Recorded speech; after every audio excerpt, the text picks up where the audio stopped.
When the New York Knicks faced the Chicago Bulls in Game 6, they weren't thinking about their own elimination. No, these Knicks sensed something special about this improbable playoff run. Even the sight of Patrick Ewing limping off with a sprained ankle didn't mean the end. For the Knicks faithful, it rekindled memories of Willis Reed and that championship year when he found the courage to overcome injury. And in a similar inspired effort, Patrick Ewing rejoined the battle. And battle he did. He threw his will into his work and his wounded body into the opposition. And when it was done and he had nothing left to give, only then was he led away victorious. Now it's Michael Jordan and the Bulls who also face elimination. Can they find the courage and the championship effort needed to win? Or are we about to witness one of the greatest upsets in basketball history? Pat Riley and his Knicks believe it's possible. Today, for one of these teams, the title quest continues. For the other, time runs out.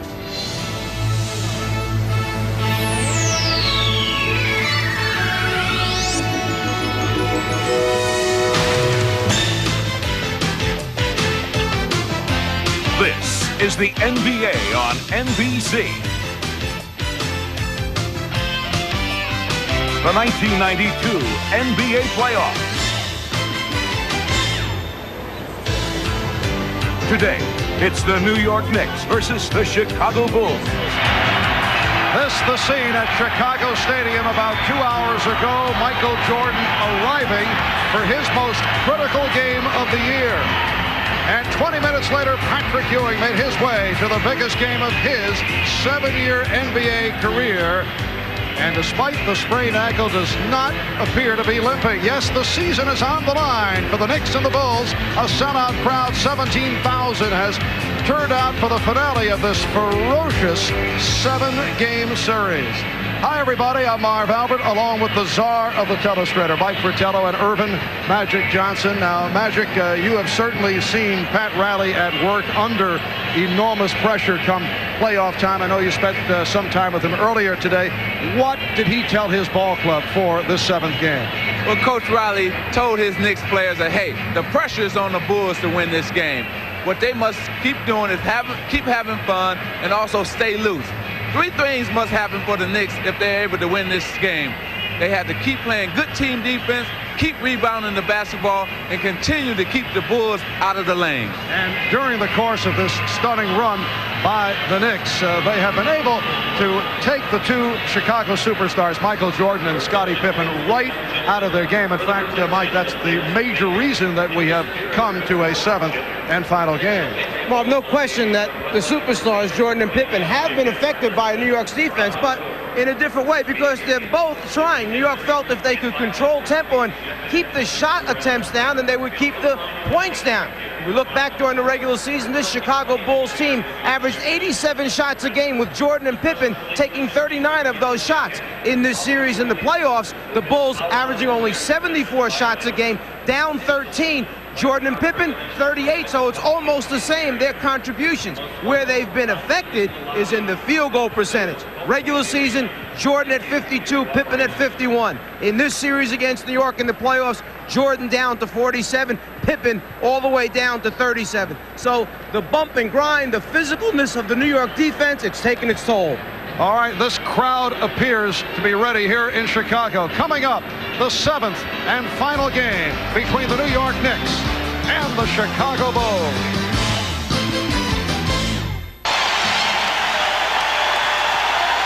So it has come down to this 7th final game of the Eastern Conference semifinal series. Jack Nicholson, John Thompson have made their way to Chicago. And we are set for one of the electrifying scenarios in the world of sports, the introduction of the lineups here at Chicago Stadium. Here's the public address voice of the Bulls, Ray Clay. Fans to the Chicago Stadium. Today's Game 7 of the Eastern Conference semifinals is between the New York Knicks and your Chicago Bulls. Now for this afternoon's lineups. First for the visiting New York Knicks, at forward from Virginia Union, 6'9", Charles Oakley. A 6'8" forward from Wichita State, Xavier McDaniel. At center, 7 foot from Georgetown, Patrick Ewing. At one guard from St. John's, 6'3", Mark Jackson. At the other guard, 6'6", from Tennessee Chattanooga, Gerald Wilkins.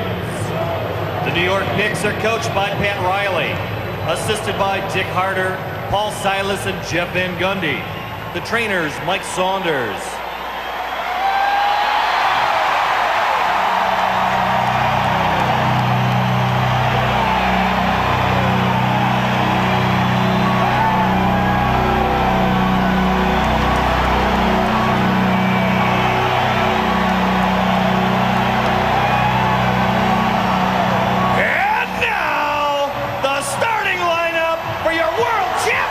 Chicago Bulls! And forward from Clemson, 6'10", Horace Grant. A 6'7" forward from Central Arkansas, Scottie Pippen. The man in the middle from San Francisco, 7'1", Bill Cartwright. A 6'2" guard from Notre Dame, John Paxson. From North Carolina, at guard, 6'6", Michael Jordan. The head coach of the Bulls is Phil Jackson.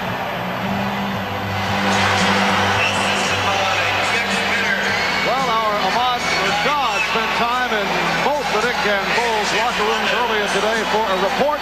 Here's Ahmad. All right, thanks, Marv. I visited both locker rooms. In the Knicks locker room, I found 12 players who are not only focused, but possessed with the fact that not only could they beat the Bulls, but they feel they can go on and win the NBA championship. In the other locker room, the Bulls were very loose, and you could tell that they were tired of answering all the questions of who, what, and why this series went to the 7th game. They all feel like this is the time they can prove that they are NBA champions, and they will get that opportunity momentarily. Marv? All right, Ahmad, and the NBA with a very strong officiating crew to handle the proceedings. Jake O'Donnell, Hugh Hollins, and Ed T. Rush. I think it's quite obvious by the years of experience that the NBA realizes the importance of this game. If you go back to the earlier game today, Cleveland-Boston, you had Jess Kersey, Hugh Evans, Joe Crawford, another very, very veteran crew working these important games. And the players respect these 3 officials. So a lot of times when there's a lot of talking going on and a lot of bumping and grinding, and one of the referees say, hey, we got to cut this out, they will respect that, and you'll see a lot of guys quit all the chattering and bumping and grinding. And this has been a series of flagrant fouls during the playoffs. The Knicks have ranked first in the league with 7 flagrants, 5 in this series alone. On the jump ball situation, New York uses a very wide set. Ewing tries to tip straight ahead to Charles Oakley, and then they fly the X-Man and Gerald Wilkins trying to get a fast break right from the opening tap. There's their wide set. Patrick Ewing, who says the sprained ankle is fine, going against Bill Cartwright. And Horace Grant, after adjusting the goggles, able to control the opening tip. Grant played by Oakley. Cartwright turning on Ewing, looking to go right at him. And here's Pippen on the penetration, finding Grant, and he blew the layup. Cartwright with the save. Jordan with the step, and he's fouled.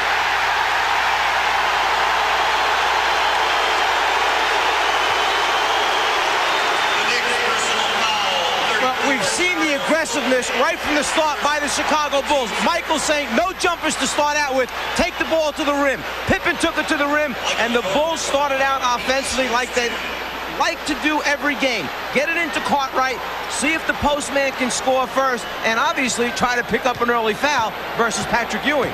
The first 2 possessions, statement time. We're coming down the lane. We don't care how hard you foul us.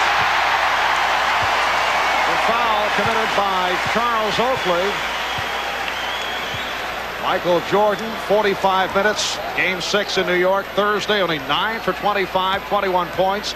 And Magic looks to be worn down. Certainly the Knick defensive effort, the fact they played him so physically, has contributed to that, but he does not look to be himself. The minutes are taking a toll on him. The aggressive stolen. Saw the aggressive play once again off that steal. Wilkins with a 3-on-1.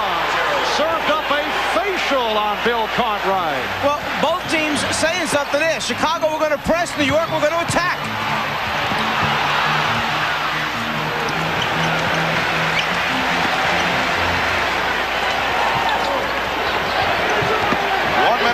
Gone by. The game tied at 2. The interior pass from Jordan knocked away and a foul call. It's on Ewing. To get back to that point of Michael Jordan, the minutes have really weighed heavy on him, but also the physical play of New York has taken its toll too. The best thing that happened for the Chicago Bulls is they had 2 days to rest. Jordan. So the Bulls lead 4-2. After scores, Chicago tries to get Grant up on the basketball to slow down the entry path. They don't want New York getting it up the floor quickly. Patrick Ewing connects on his first field goal attempt, and the game is tied at 4. When talking to Michael Jordan before the game, we said, Mike, some games you come out and get your teammates involved. Other days you try and get involved. It looks like today he's getting involved early.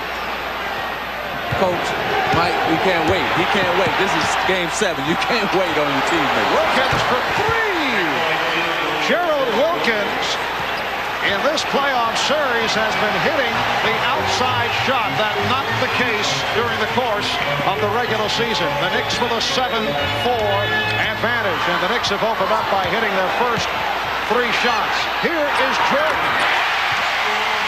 So the Knicks lead is 1. Again, Chicago up trying to get the ball out of their point guard's hands. Mark Jackson, give it to somebody else. Let them get it up the floor, but don't let Jackson start the half-court offense. Yes, the Bulls' pressure has bothered the Knicks. They'll turn it on and off during the course of the game. Now Pippen starts back. Pippen for Grant. Chicago by 1.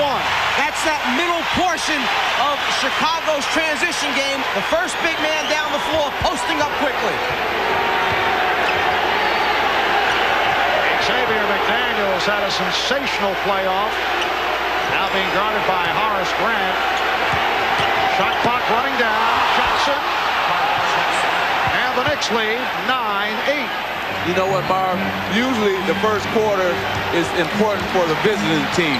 But I believe today the first quarter is important for the Chicago Bulls to get off to a good start. Cartwright fouled by McDaniel.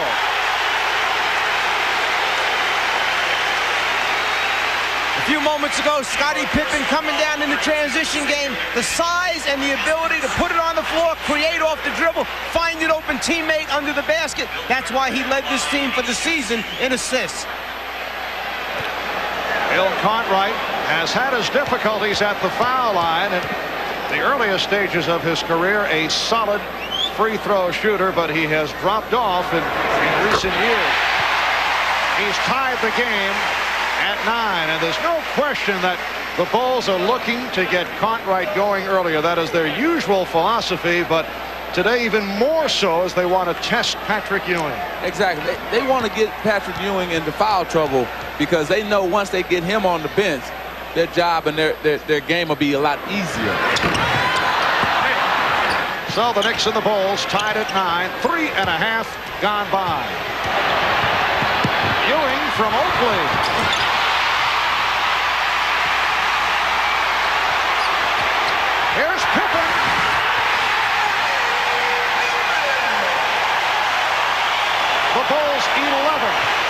the Knicks 9. He done went coast to coast twice now. I don't think that ankle has bothered him one bit. Ewing. Oakley. Kept alive by McDaniel, and he's rejected. This game has opened at a furious pace. Well, this is probably the fastest game in terms of in the first 4 or 5 minutes in the actual all the other 6 games. The pace is really quick. Here's Ewing, and he's fouled by Cartwright. A hack on Cartwright, so that is his first personal that sends Ewing to the line. Pippen has that rare ability to take it off the glass, lead the fast break, and then, if there's no decision, finish it at the end. Also, let's not look past the fact that pretty good defender comes from the blind side, gets the block versus the X-Man.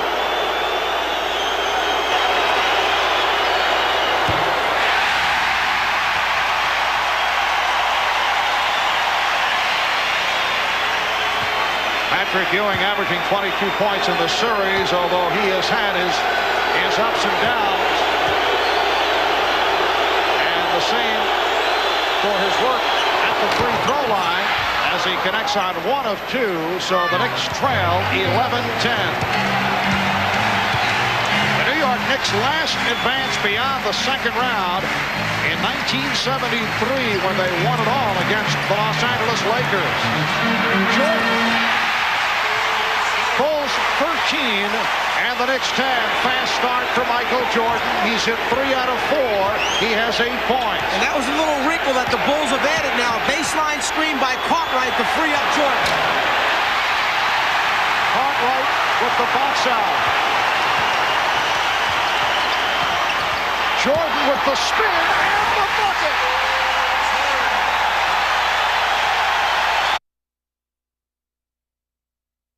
Bulls lead.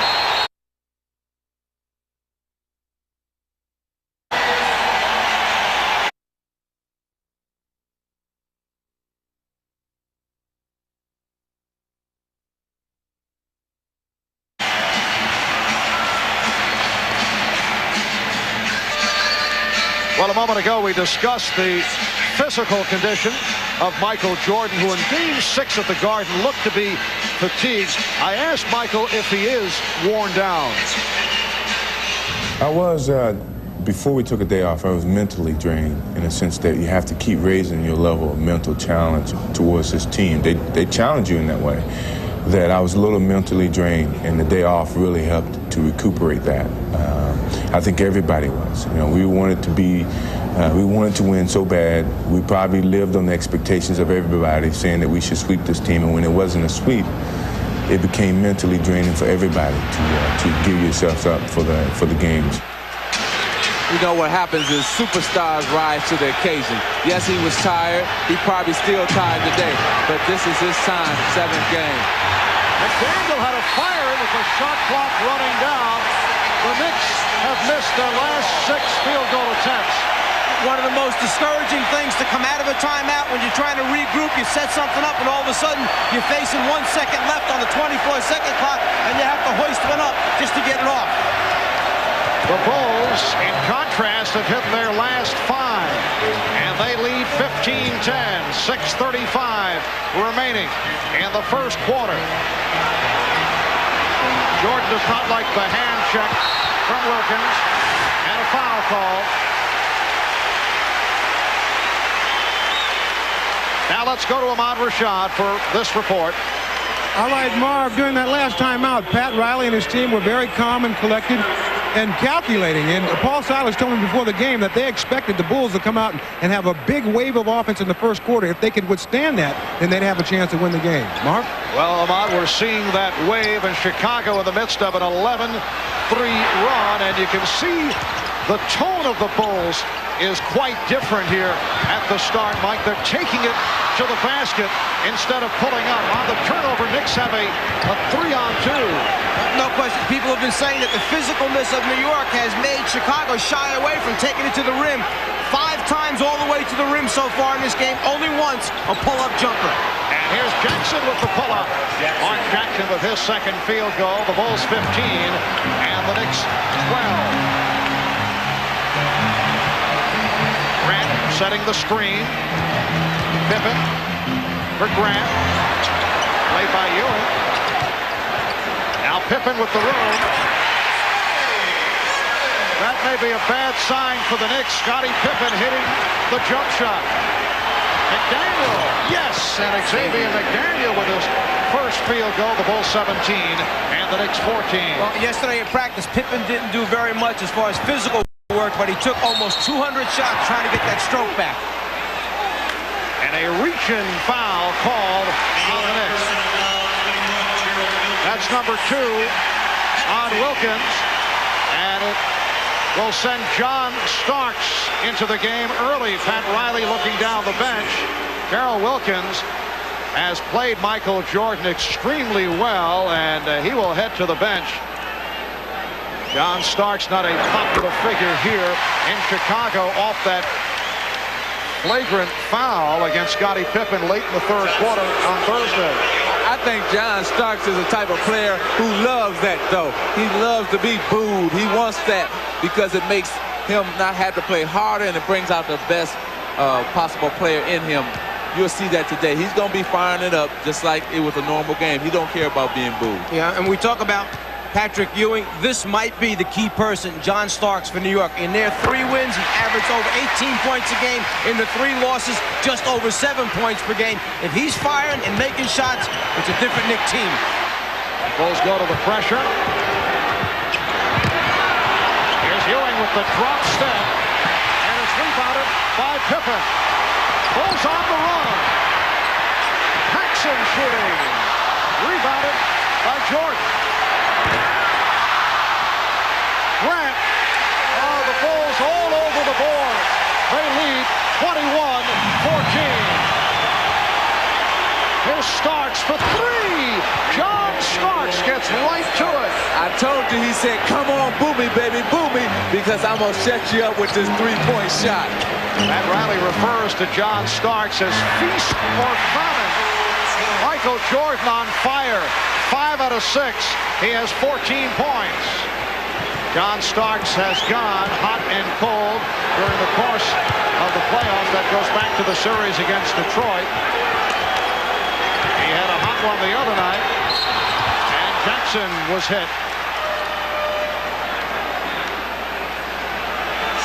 John Starks in the 3 Knicks victories, shooting 51%, averaging 18 a game. However, in the 3 losses, you can see how he has gone the other way. Anthony Mason, who has played well in this series, has come on for the first time this afternoon. We're down to 4 minutes remaining. First quarter. Jackson with the step. Grant with the rejection. Actually, Chicago leads New York in block shots in this series. They get it from 3 guys, Jordan, Pippen, and Grant. Foul on Starks as Jordan cut right. Starks called for the hold. Jackson will continue to go after Paxson. Therefore, the other Bulls must step up and cover for John Paxson. Mark Jackson, a little quicker, has the ability to get by him off the dribble. When you have guys behind you with that type of athleticism and the quickness to get over there, they protect the rim. You know, to me, it looked like Michael is saying, hey, I must shoot at least 25 to 30 shots today. This has been the most aggressive of any of the games, all 6 of the games that Michael has been. I mean, from the beginning of the tap to now. So he looked like he's going to take the weight on his shoulder right now. Right, he is not taking the passive route, as he indicated was a possibility in order to get everybody involved. Michael Jordan, though, has had some strong first hands in this series. Mason was tripped up by Cartwright away from the ball.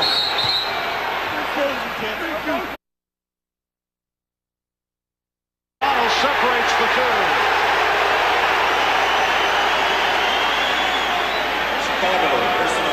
The body's down low, working to get the little hold, the grab, the push, the shove, and this is what Jake O'Donnell is trying to clear up right away. Talking to both players, knock it off, we won't stand for that. You got the 3 best referees. I mean, they're not going to stand for any of this chattering. And Patrick Ewing able to cut that Chicago lead to 25-19. 3:20 remaining in the first quarter. And as Ahmad said a short while ago, New York just wants to stay close enough in this first quarter so that the Bulls don't pull away too far and then get back in the game. Horace Grant off to a terrific start. He's done it on the boards, and he's done it offensively. 3 field goals, 6 points. Bulls 27, and the Knicks 19. McDaniel posting up, and faces up. Called for an offensive foul.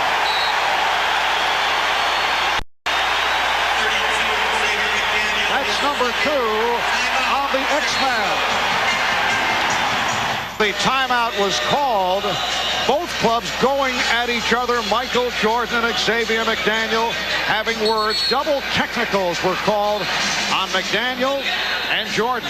What we said a moment ago down on the baseline foul that Jake O'Donnell was stepping in to send the message. This is step number 2 in the message sending process. The next one, someone's going to be ejected from this basketball game, which is a very serious step.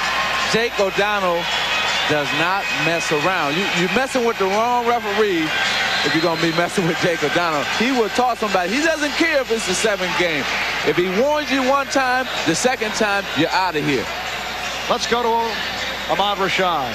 All right, Marv, yesterday I was speaking with Scottie Pippen, and he's starting to feel the pressure that everybody telling him to step up and be ready to play. He was so focused yesterday that he would not be intimidated. He said he'll be driving to the basket like the Pippen of old, and you can see he's ready to play. Marv? And the Bulls have been ready here at the start. They lead 27-19. Starks with the steal. Don Starks spent all day on Wednesday shooting the jump shot. He said he took about 300 shots, and he credits assistant coach Jeff Van Gundy for an adjustment in his release, which turned things on Thursday night. Shot clock at 3 as Mark Jackson hits on his 3rd field goal.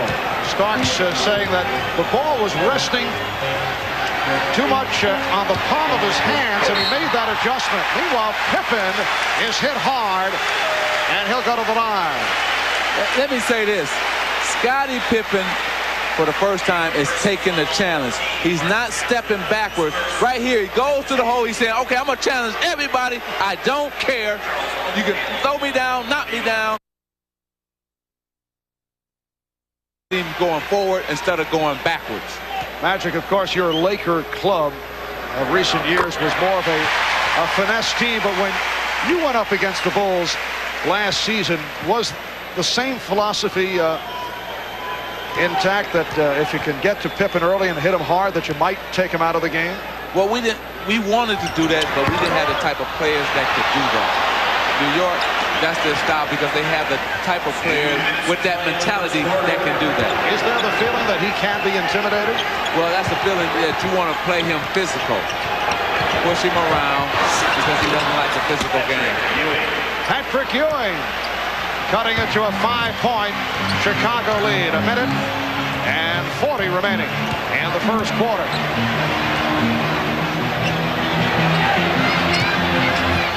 Here's Cartwright to the fadeaway. Way off. Bill trying to use the 24-second clock for a little added edge there and banking it off the clock. Mason is fouled. So Anthony Mason will go to the line. Foul charge to John Paxson.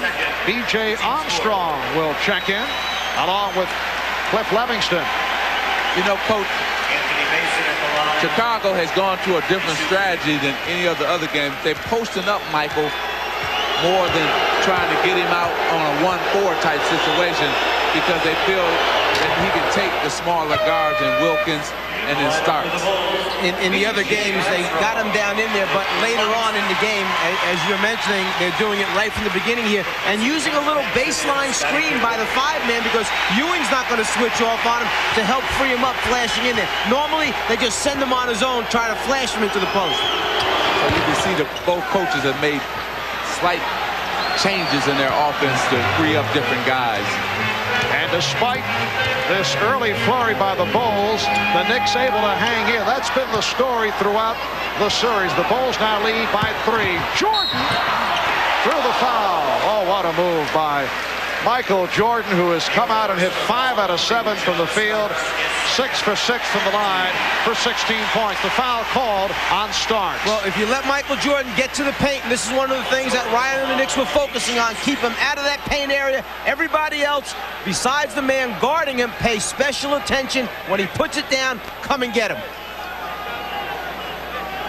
But Marv, like you were saying, the Knicks, hey, they can feel good right now. They're only down 3 points. Chicago has been in the penalty for the last since 5 minutes on to the end of this quarter. So, hey, if they can go down only 5 points at the end of this quarter, they've done a wonderful job. It is now a 4-point Chicago lead. Michael Jordan has had the hot hand during the course of the first half in this series, but you can see in the second half only 27 for 71, 38%. Had a 3 for 13 in the second half in New York on Thursday. Light pressure being shown by the Bulls. And the Bulls have used 2 of their traps already. The full court one up on the ball and the 3-quarter one. Once they get it in, they still are holding back the half-court trap. Shot clock at 8. Ewing. Rebound Oakley. And it jarred loose. And Ed Rush with the call saying last touch by the Knicks. Knicks were looking for a jump ball at the very least. I don't know how you make that call. You got 2 guys rolling all over the floor, diving for loose balls, and loose balls may, in the end, be the difference in this game. Oakley, Livingston, the rest of the players coming in after it now. First one that touches it, that touches the out-of-bounds line, that's how they're going to call it. Yes, I think that what he said that Mason had his foot out of bounds when he touched the ball, so that made a Chicago ball. Jordan given room and was surprised. That's the most room Michael Jordan's had in about 2.5 weeks. It was too easy. It was too easy. Down to 25 seconds in the quarter. Ewing feeling the contact. So Patrick Ewing has been off. 3 for 7 for Ewing. Starks with the steal. Starks out of control with the dribble. Able to recapture. Final seconds of the first quarter. That pass intended for Starks. Here's Ewing to the fadeaway.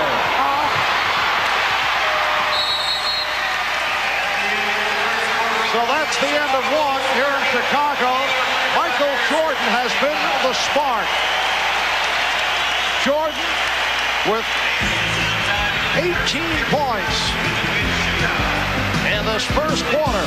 And the Bulls lead by 5.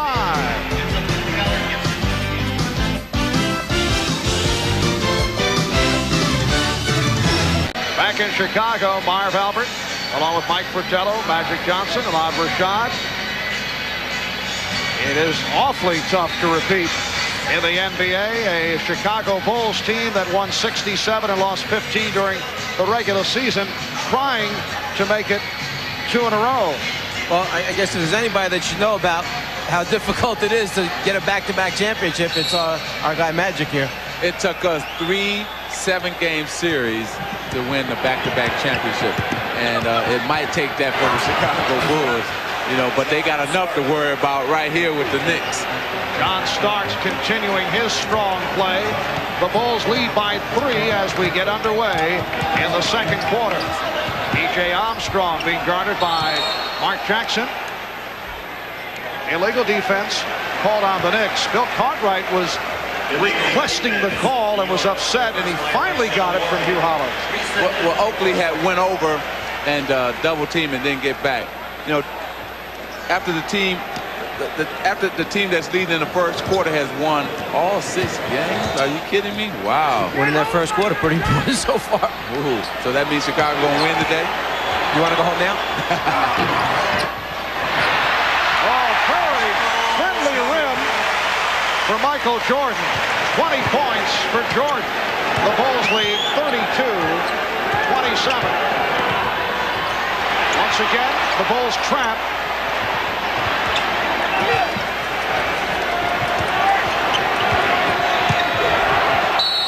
foul.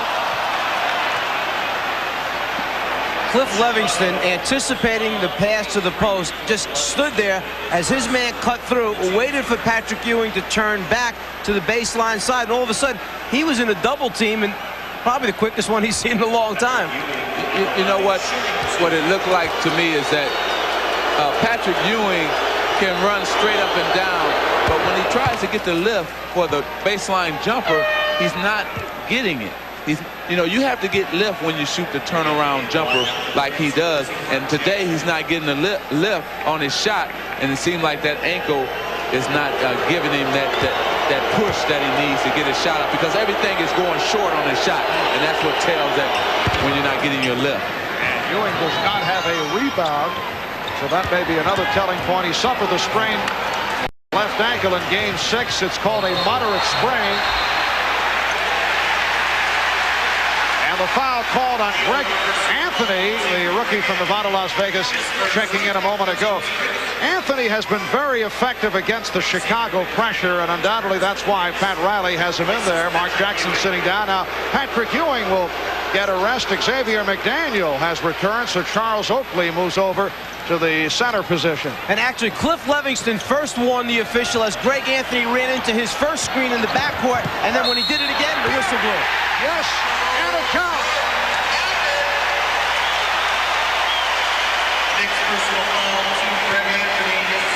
Anthony picks up his second. Michael Jordan has taken over this game. He has 22 points. The Bulls now lead by 5. And you can see the special attention that Jordan draws. 3 Knicks waiting for him in the lane, but when he gets that deep, the way he can elevate with his tremendous concentration, and there is no question that with the 2 days rest, he has come out here today. He is a different looking Michael Jordan than the one that we saw in Game 6.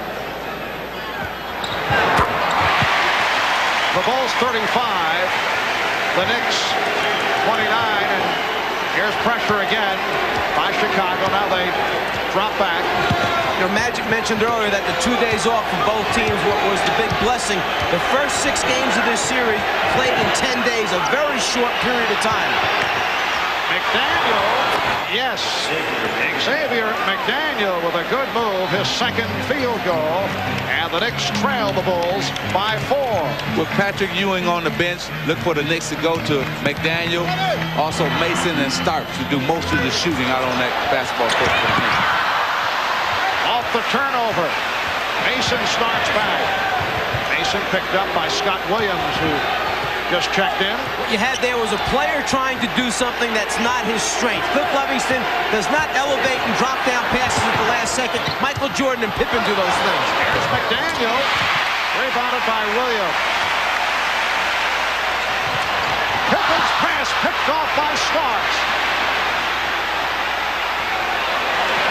John Starks has made 2 big steals so far in this game. And Starks with 7 points, and he has brought the Knicks within 2. Marv, he stole it when they had a 3-on-1 Michael Jordan in the first quarter. This time they had a 2-on-1. He come up with another big steal. Boy, he can do it on both ends of the court. And Jordan had it knocked away, recovered by Armstrong. E.J. Armstrong came up very big here in Chicago with 18 points off the bench earlier in the series. Armstrong for Pippen.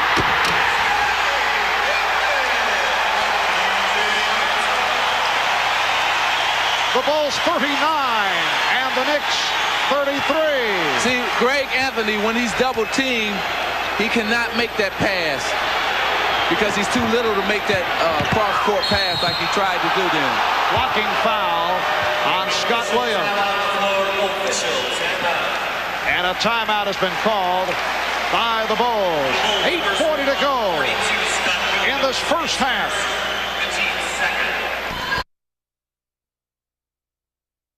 Of the NBA draft lottery, some refer to it as the Shaquille O'Neal sweepstakes.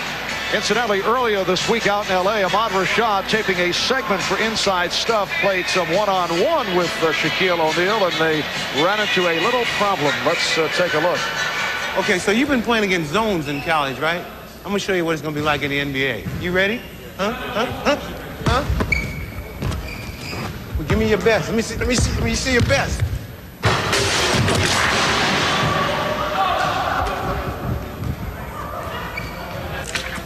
Is that all you got? Yeah. Yes. Well, Ahmad, I know you enjoyed the moment. And what a moment it was. That was my highlight, shooting that jumper. Yes. But I got a chance to see up close just how powerful this young man is. But Magic taught me how to play, and that's the reason I got that jump shot in. I see. But the score was 1-1. That's all I know. I hear Scott Williams. Scott Williams showing the outside touch. Bulls lead 41-33. Magic, I know that you have been working out from time to time with Shaquille O'Neal.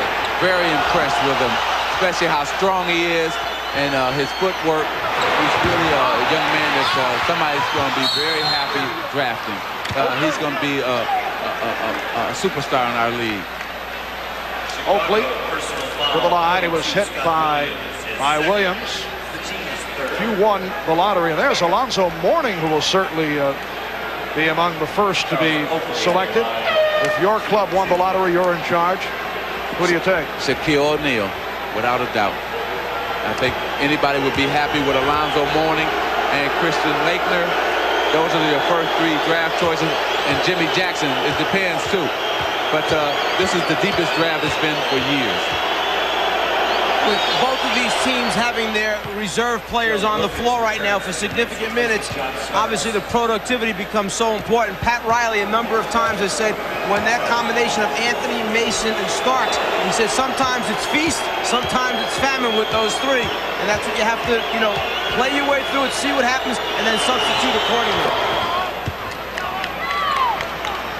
And Pat Riley has gone basically with an 8-man rotation. We've seen very little of Tiki Vandeweghe during this series. Cliff Livingston wide open, crowd reacting. Williams not looking that way. Shot clock at 3. Hodges for 3. Greg Hodges, the three-point specialist, has been a factor in this series. Chicago has hit its last 6 from the floor. Overall, 16 of 23. They've had a red-hot first half. Here's Wilkins, who just returned. Traveling, violation. See, on that last shot, that last three-pointer by Craig Hodges, Wilkins forgot who he was guarding. He was guarding Hodges. He left to stop the penetration by Armstrong, and that left Hodges wide open. You don't do that. You let the big men take care of BJ, not Wilkins. That's why there must be constant communication when substitutions take place during the game, so everybody understands what they have to do. Biggest lead of the game. Chicago up by 9. 6:50 to go. First half. Here's Anthony. Rebound, McDaniel. McDaniel with a good second effort. Bulls 44 and the Knicks 37. The winner of this game, the 7th and final game of the series, will face the Cleveland Cavaliers for the conference championship. Cleveland knocking off Boston earlier today. For Pat Riley and his New York Knicks, it has been a superb season. They went 51-31, but they faltered at the end of the season. I asked Pat, at any point with that slow finish, did they sense that this was a special team? Well, not really. I never looked at it that way. We never set any real goals about division titles or playoffs or anything like that. We just kept hammering on the fact that we wanted to become the hardest working, best conditioned, most professional and selfish, and disliked team in the league, and I think we've finally accomplished the last point. Most disliked team in the league, that because of the sledgehammer image this club has suddenly garnered because of their physical play. Marv, not only that, though, because they play good defense. See, teams don't like to play teams that play good defense. And now, they were always playing good defense during the regular season, but now the hard fouls just came in the playoffs. So teams just don't like to play you because they have to work hard to beat you. And here's Mason with the box out, and he draws the foul. Anthony Mason will go to the line. You can see how the Knicks have done it at the defensive end. They were number 2 behind Detroit during the regular season, allowing just under 98 per game. But then against the Pistons, allowed just under 85. And this series, they have stopped the high-flying Chicago Bulls over the first 6 games, allowing just under 90 per game. Well, they've accomplished all the mini goals that Pat Riley has set up for this team in this series versus Chicago, one of which was reduce the number of shots, keep the offensive rebounds down, stop the transition game by the Bulls, and they've done it effectively. It's the Bulls 44 and the Knicks 39. Michael Jordan has been the story in the first half. He has 23 points. Here's Hodges on that quick release. That's a 2-point shot for Craig Hodges. Another mistake by one of the Knicks players. You cannot go up under the pick on Craig Hodges. You got to go over the top and make him drive to the basket. He doesn't want to drive, and he won't drive. Last touch by Pippen. Knicks will maintain possession. Meanwhile, offensively, Patrick Ewing has not been able to get into it. Only 3 for 9 from the field, 3 out of 4 from the line. He has 9 points. Holding foul called on the Bulls.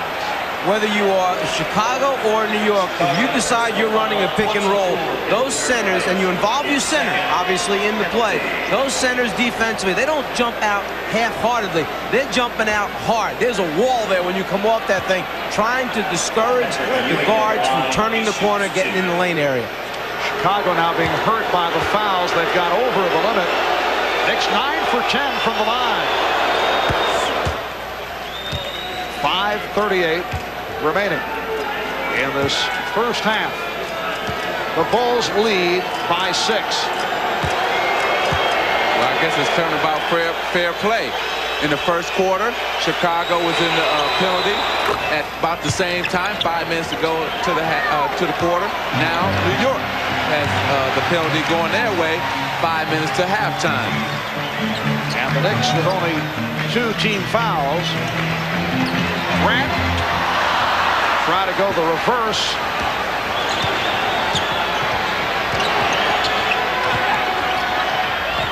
Mason getting position, but facing the double team, and he's tied up.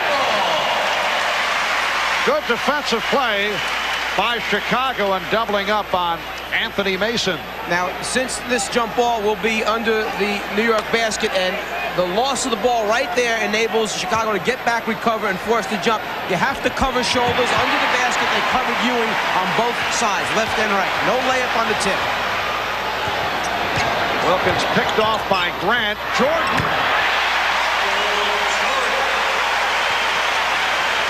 Michael Jordan, 25 points. He's hit 8 of 11.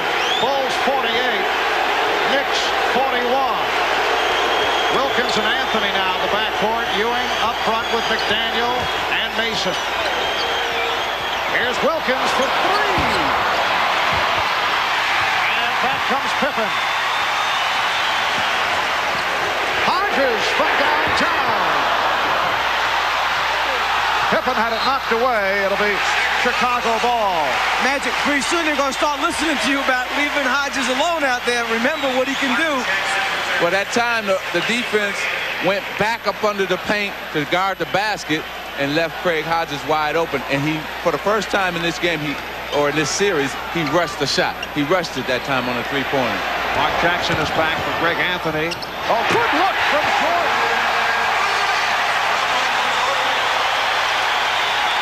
Red from Jordan. The Bulls again have a 9-point lead. I guess sometimes when a player can come out and get 18 points in a quarter, you pay special attention and forget about the other guys a little bit. Here's Mason. Rebound McDaniel.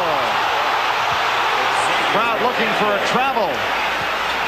Bulls lead 50 to 43, and this game is being played at the Chicago Bulls tempo, and that's the first time that it's occurred this series. Yes, it's a 7-game. Everybody's just excited. It's the excitement more than anything else. Michael Jordan a moment ago with the ball is going to penetrate the lane. Somebody's got to step up and stop him. So the decision takes place behind him as to who's going to take Horace Grant. The result, nobody takes him. Grant with the deuce. So Michael Jordan doing it with his offense and also the beautiful lead pass thrown to Horace Grant. That last foul on Gerald Wilkins, his third, and he's replaced by John Starks, and now Starks will take a crack at Jordan.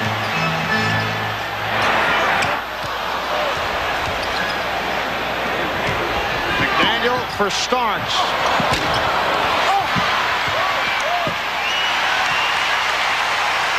3:20 remaining in the half. Bulls with the ball and a 7-point lead. Pippen passing on the 3, hits the 2, and he is 4 of 4 for 9 points. The Bulls lead 52-43, and the Knicks want to talk it over.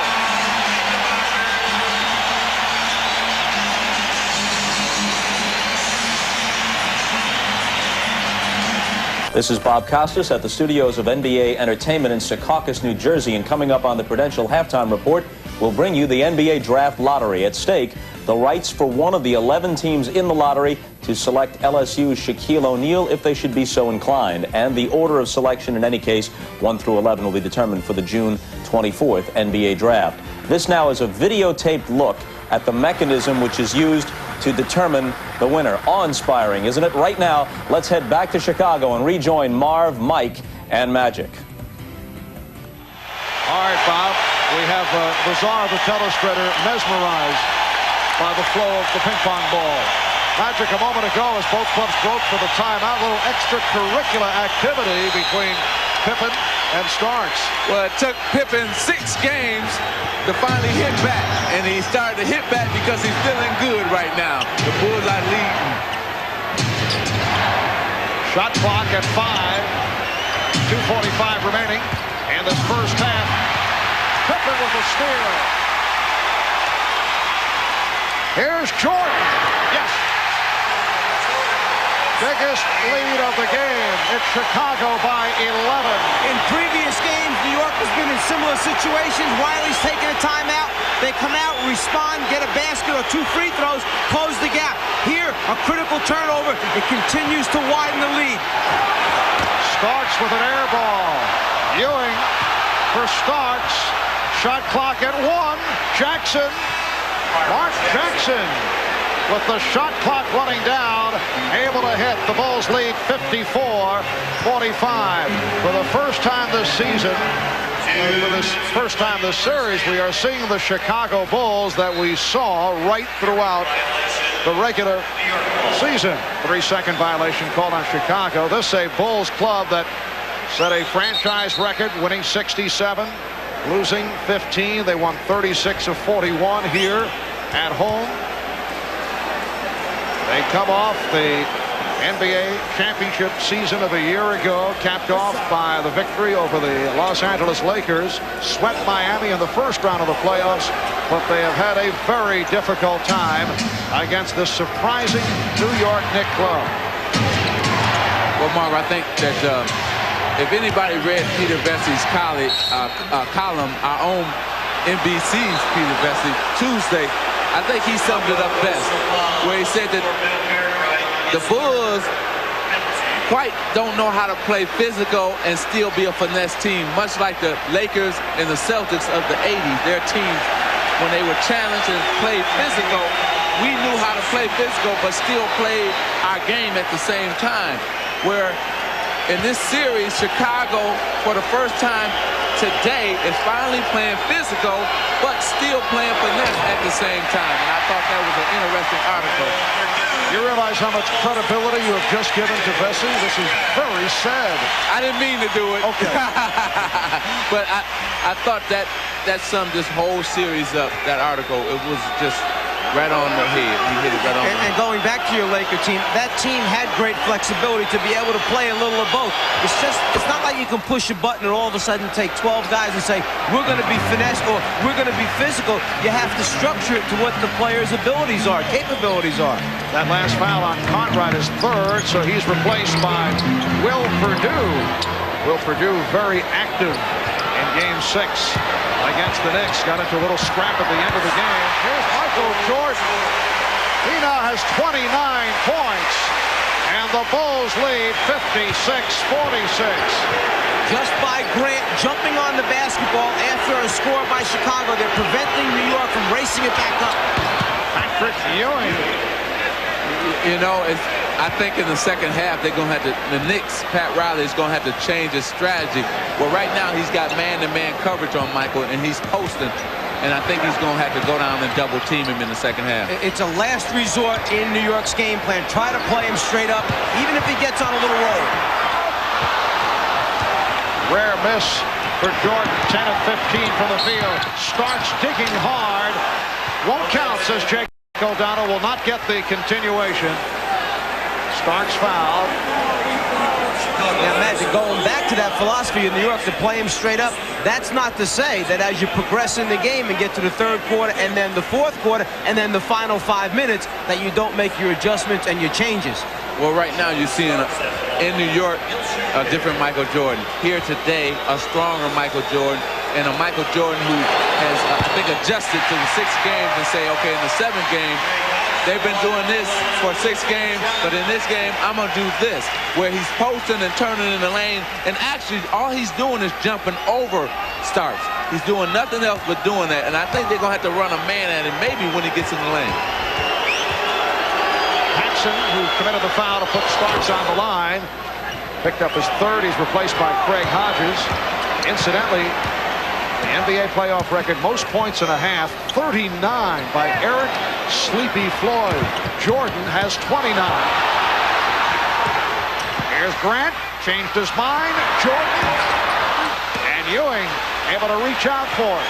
And we're down at 25 seconds left in the half. The Knicks down by 7. Even with the excitement, this crowd, and what Chicago and Jordan have done, if New York scores, you're looking right at a 5-point game. New York's got to feel pretty good.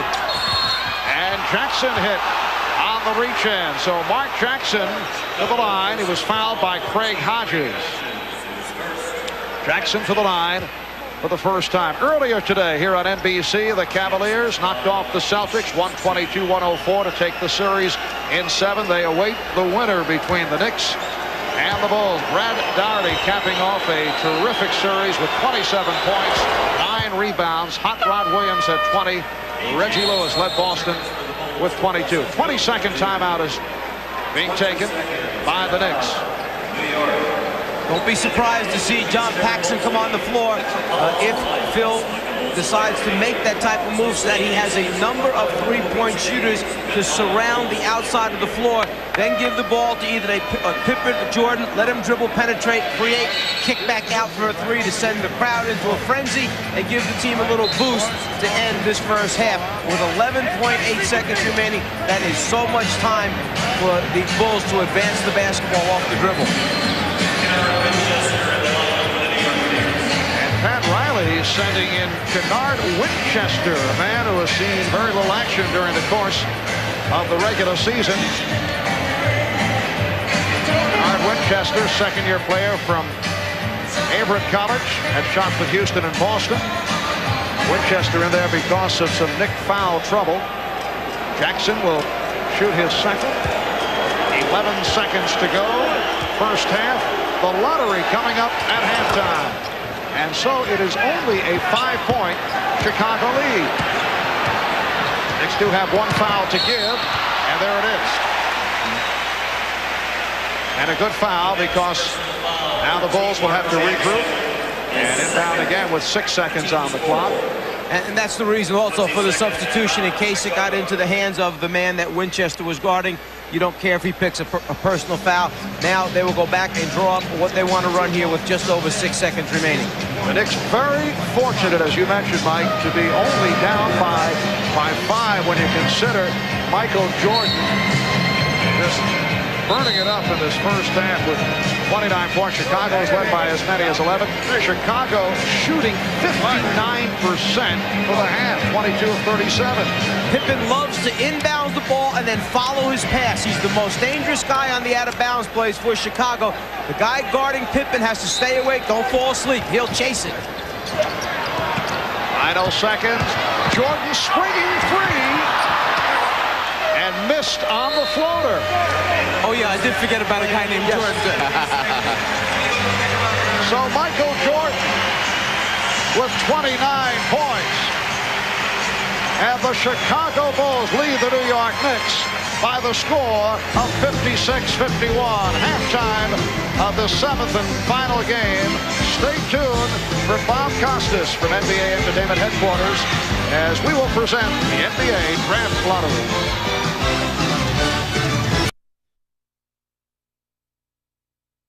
Michael Jordan with 29 points, though he missed his last 3 shots from the floor. And despite yielding the 29 to Michael, the Knicks, led by Patrick Ewing's 14, trailing by only 5, 56-51. The winner gets the Cleveland Cavaliers in the next round. The Cavs over the Celtics in Game 7 earlier today, 122-104. Bob Costas at the NBA Draft Lottery, being held this year in the studios of NBA Entertainment in Secaucus, New Jersey. The NBA Draft itself will take place on June 24th in Portland. Today, the order of selection in the draft has been determined by the lottery. Here's a little background. The lottery was instituted in 1985 in part to remove the appearance of teams with poor records losing intentionally in order to secure a high pick in the draft based solely on order of finish. So what's at stake in this year's draft? Well, in some years, it's not exactly clear which player will be taken with the first pick. Not so this time. Barring the unforeseen, the first selection will almost certainly be LSU's Shaquille O'Neal. He's amazing. And the thing I like about him, too, is that he can run up and down the basketball court, and you can give it to him on the run, and he can make a good decision.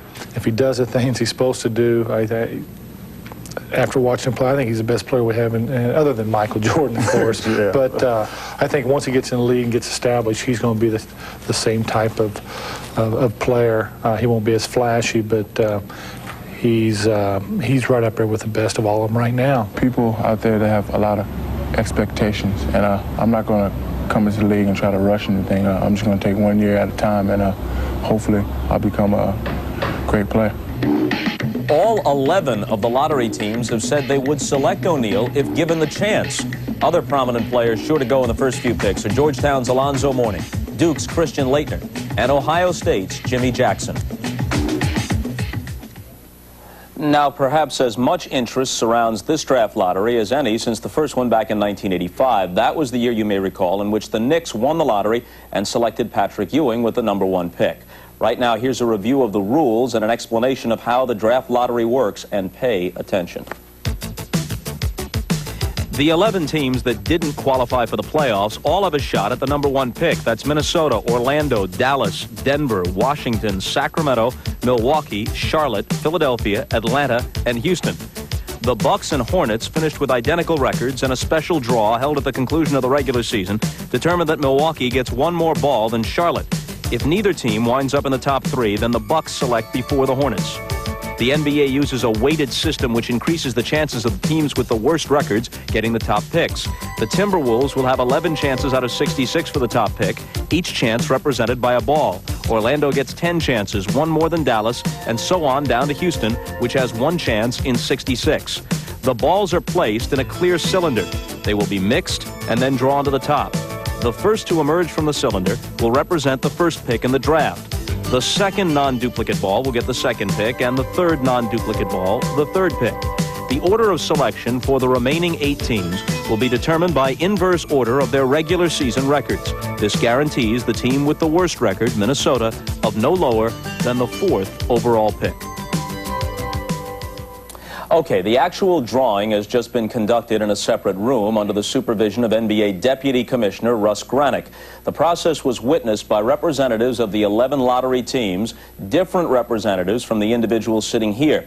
Also there was Phil Laskaway, a partner in the international accounting firm of Ernst & Young. Mr. Laskaway is the only person in this studio who knows the results, including Commissioner David Stern. Immediately following the drawing, Mr. Laskaway took the logo for each lottery team and placed it into a numbered envelope corresponding to that team's position in the 1992 draft. Since then, Mr. Laskaway, and I swear this is true, has retained exclusive custody of the envelopes, which he has just placed in order on the numbered board. The sealed envelopes will be opened shortly by Commissioner Stern. But first, here are the team representatives. From the Houston Rockets, General Manager Steve Patterson. From the Atlanta Hawks, General Manager Pete Babcock. Representing the Philadelphia 76ers, their GM, Gene Shue. Now, the Charlotte Hornets won the lottery last year, took Larry Johnson. He wound up being the Rookie of the Year. I'm told that all the Charlotte representatives, including their head coach, Alan Bristow, stayed in the same hotel, tried to go to the same restaurants, dressed the same way, whatever, to try and duplicate their luck, and there's Alan Bristow. The Milwaukee Bucks are represented by their new head coach, Mike Dunleavy. From the Sacramento Kings, the Director of Player Personnel, Jerry Reynolds. From the Washington Bullets, General Manager John Nash. Representing the Denver Nuggets, GM Bernie Bickerstaff. From the Dallas Mavericks, the President and owner Donald Carter. Howdy, Don. From the Orlando Magic, GM Pat Williams. And finally, representing the Minnesota Timberwolves, their President, Bob Stein. Commissioner Stern will open the envelopes representing the selection order 11 through 1. Keep in mind that since slots 4 through 11 are determined by inverse order of regular season finish, and only the first 3 positions are determined by the lottery, if Houston, for example, doesn't come up 11th, or Atlanta doesn't come up 10th, and so on, it means that team has defied the odds and lucked into one of the top 3 selections. And now to announce the order of the first 11 picks of this year's NBA draft, here's the Commissioner, David Stern. Good afternoon and welcome to the NBA Draft Lottery. Everyone has been briefed on the lottery procedures, so let's get started and see who picks where in the 1992 NBA Draft. The 11th pick goes to the Houston Rockets. As expected, they had 1 ball out of 66, so no disappointment really for Steve Patterson. The 10th pick goes to the Atlanta Hawks. And form holding so far. The 9th pick goes to the Philadelphia 76ers. Charles Barkley said if they don't get one of the top 2 picks, they should trade him unless they get Mourning or O'Neal. The 8th pick goes to the Milwaukee Bucks. That means that Charlotte has moved up. Charlotte has one of the top 3 picks. The 7th pick goes to the Sacramento Kings.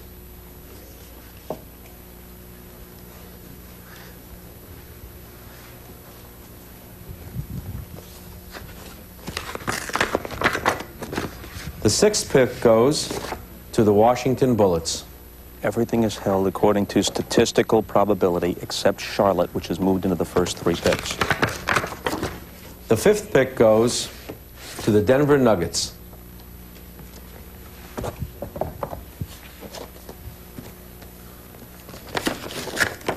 The 4th pick goes to the Dallas Mavericks. Orlando, Minnesota, and Charlotte.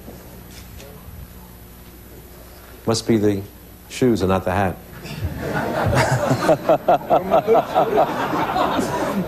And now the first 3 picks in the 1992 NBA Draft. The 3rd pick in the 1992 NBA Draft goes to the Minnesota Timberwolves. Orlando and Charlotte.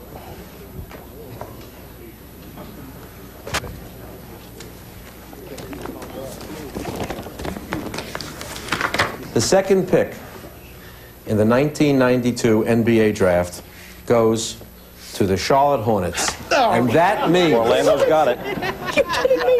that the Orlando Magic will pick first in the 1992 NBA Draft. Come on up, Pat.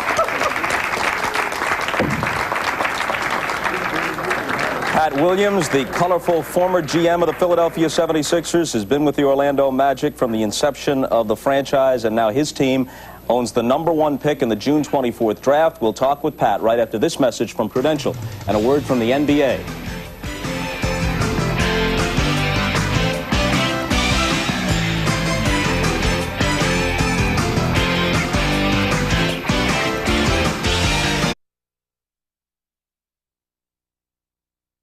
Just been held. This is the GM of the Orlando Magic. I don't know if this is the very ball, but one of these Orlando Magic ping pong balls came up with the #1 pick. I see you're already holding the jersey. Well, we got a jersey #1 on it. And what does it say on the back? There says O'Neal. It says O'Neal. Obviously, with a 1. Obviously, you would like to take Shaquille O'Neal. You're telling me you will take Shaquille O'Neal despite the possible problems in signing him? Well, we'll get him signed. I'm sure at some point he's a terrific talent, and Orlando's a great market and a great city. We got a good nucleus, and to get a player like O'Neal is a pretty unique opportunity. We'll talk to him, obviously, and want to bring he and his family to Orlando, and we've got about 5 weeks to work on that. But it's an exciting time for us, Bob. To win something like this is very special for our franchise. You'd have a chance to reunite him with his LSU teammate, Stanley Roberts, well, right? they'd take up a lot of room.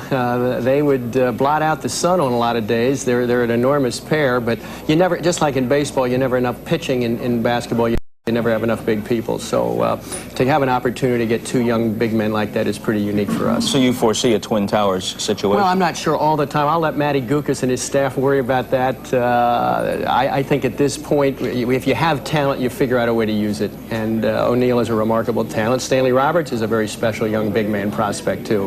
What about the possibility of trading Shaquille O'Neal? There has been talk, and he's tried to soft pedal it in the last few days, but talk that he might be so difficult to sign that he might try to force a trade to a location of his choice. Well, obviously, one of the things that we have done with all the interviews of players that we've drafted over the years, Bob, point blank, do you want to play for our franchise? We've asked them that point blank, and we'll do the same with Shaquille. You know, it's another interesting thing. I know you feel your own exhilaration here, but Charlotte had the #1 pick last year. They got Larry Johnson. You take O'Neal, they can get Alonzo Mourning. What a team they're building. Well, they got a terrific break today. I think as the lottery really fell out today, there was one out-of-the-ordinary event today, and that was Charlotte, who should have been, what, 7th or whatever, and they plunk up there at 2, so they would have a choice of Mourning or Leitner or a lot of different people, and with Larry Johnson and Gill and the young club they're building, I'd say this is a very special day for Charlotte, too. Pat Williams of the Orlando Magic, congratulations. Thank you, Robert. You told me before the selection, save this seat, I'll be right up. That's right. And you turned out to be prophetic. Here is the review now of the lottery selection. The first pick to the Orlando Magic, the second pick, the Charlotte Hornets, third pick, Minnesota Timberwolves, who had the best statistical possibility of getting the first pick. They settled for the third. The fourth goes to Dallas, the fifth to Denver, the sixth to the Washington Bullets, the seventh to the Sacramento Kings, the eighth to Milwaukee. There's the Pat Williams reaction, which you're going to see in just a moment. We have it on replay. What did I say? Eighth to Milwaukee, the ninth to the Philadelphia 76ers, the 10th to the Atlanta Hawks, and the 11th pick, as expected, to the Houston Rockets. They had only one chance in 66 of nabbing the #1 selection. And we'll return with second half action. The Bulls over the Knicks, 56-51. There's that reaction I was telling you about. Pat Williams, yes, the Orlando Magic. They have the #1 pick in the 1992 NBA draft. It's the Bulls over the Knicks in Game 7 from Chicago by 5. And we're back to Marv, Mike, and Magic after these messages from your local station. This has been the Prudential Halftime Report, brought to you by the companies of the Prudential. In a changing world, one thing remains rock solid: the Prudential. 5 over the Knicks in the 7th and final game. Marv Albert with the czar of the telestrator, Mike Fratello, along with Irvin Magic Johnson. And Mike, I'd have to say that the Knicks must feel fortunate to be trailing by only 5. Oh, no question. When the opponent is shooting the ball as well as Chicago is, and you are not shooting the ball well, you have to make it up in some other areas. New York doing a pretty good job of rebounding the basketball, but to only be 5 points down, I think Riley had to go in and talk about the positives that will take place. And statistically, if we look at some of the players on Chicago, they've really struggled down the stretch in the first 6 basketball games.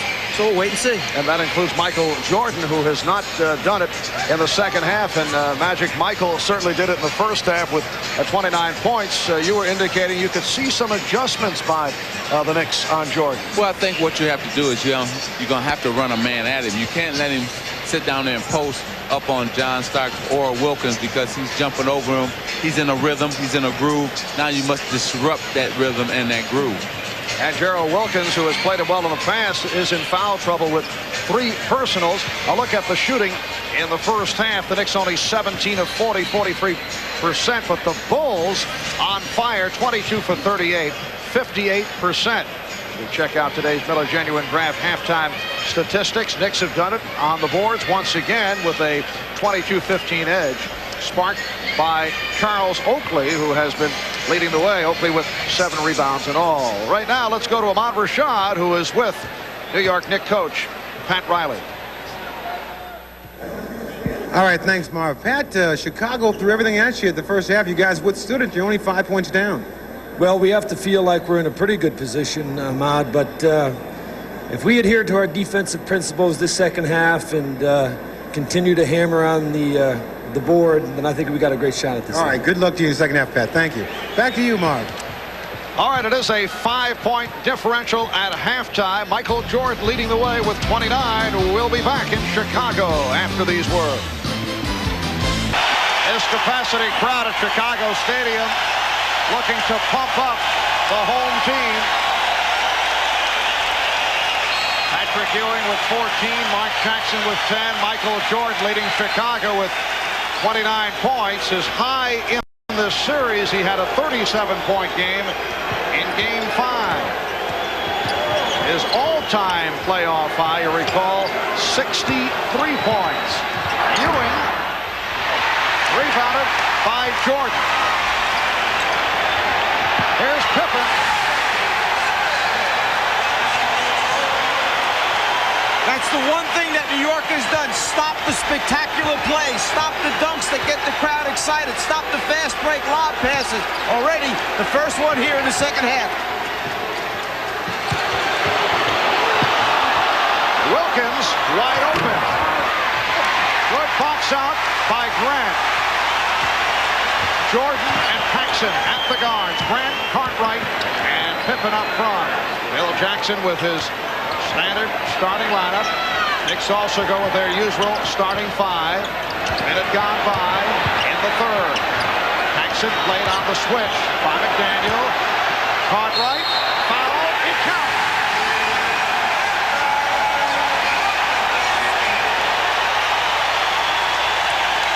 A few moments ago, Chicago got out early in transition, and these type of plays, a high lob, can get a team excited, a crowd excited. You cannot let Chicago creep away little by little. Cartwright, the concentration, the follow through, and now the opportunity to finish the 3-point play. One more score. Riley takes a quick timeout.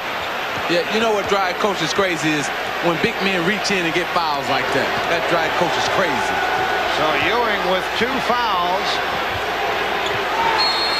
Bulls by 9, and they're called for an illegal defense. Called for the first time. Knicks were hit with one earlier. Scottie Pippen got caught just a little bit down below that foul line area, and the illegal defense was called. McDaniel rejected by Grant, recovered by Jackson. He checked the 24.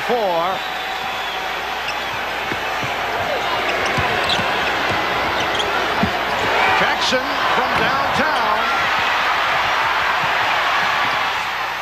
Oh, this is a tough call. Hugh Holland's right there.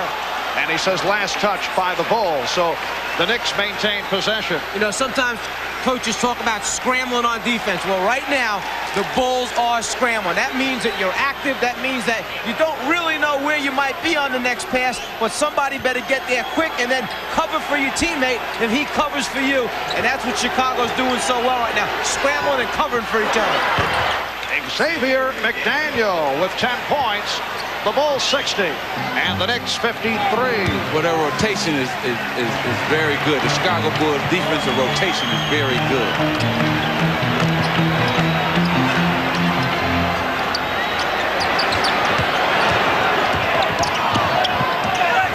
Shot clock at 5.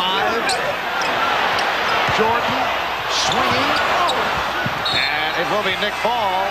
Michael Jordan has missed his last 4 field goal attempts. We talked about they had to do something different with Michael. They double-teamed him that time, and X-Man made him shoot an air ball. And so you see Riley coming out second half, and a shot by Ewing right there. Good pass by Mark Jackson, too, the seam. But they are changing their defense on him, it looks like. 5-point Chicago lead. And Pippen will inbound.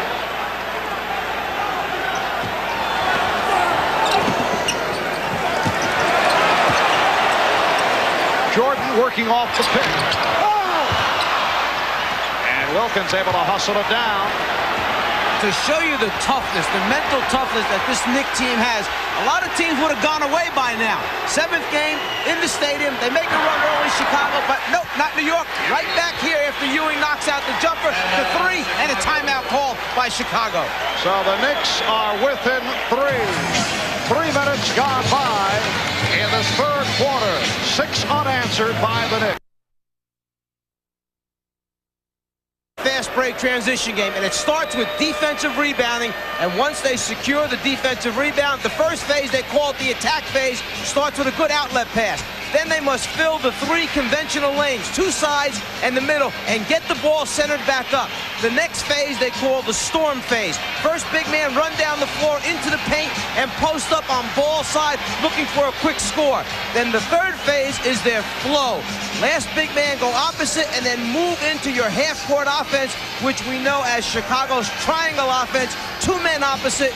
Then they go into their options. This time, flash a high post, backdoor by Jordan, guard around Paxson, knock out the jumper, and it all looks terrific in the transition game. New York has done a pretty good job of eliminating or minimizing those transition scores.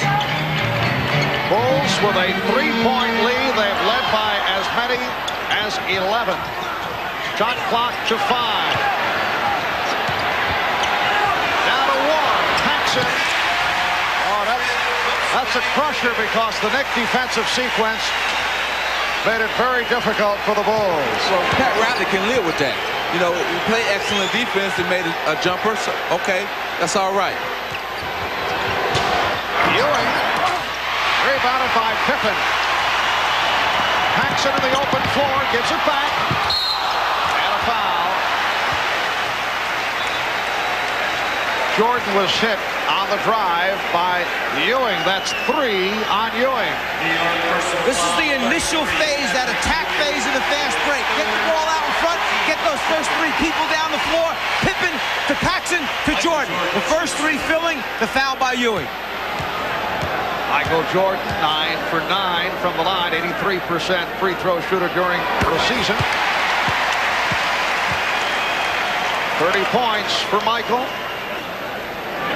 4 minutes gone by in the 3rd quarter. 7th and final game of the Eastern Conference semifinal series. Series tied at 3. The winner goes on to face the Cleveland Cavaliers in the conference final. The winner there goes to the NBA championship round. Off the double team. Foul call. They tried to trap Jackson and succeeded, but Paxson called for the contact. And a little different look that time. They waited till New York got over the half-court line. Then they come with a 6'10" power forward to trap Jackson along with Paxson. Not a real clean look that time from Mark Jackson. And that's 4 fouls on Paxson. Cartwright with a good play. Knicks will inbound with 14 on the 24. Let's see, Mark Jackson has to take that ball maybe 2 more dribbles down, and then Patrick Ewing would have had a dunk if he could have delivered the ball. Jackson. McDaniel. And his pass picked off by Grant.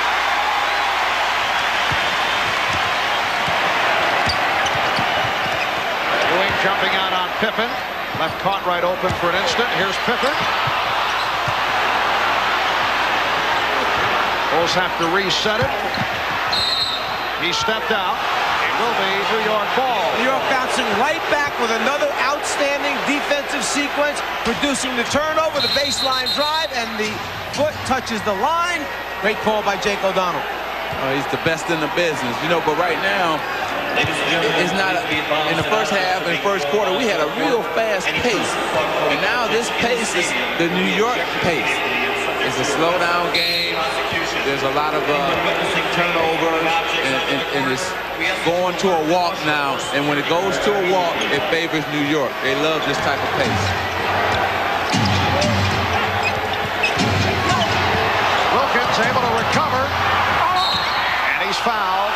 Grant going for the rejection, call for his second.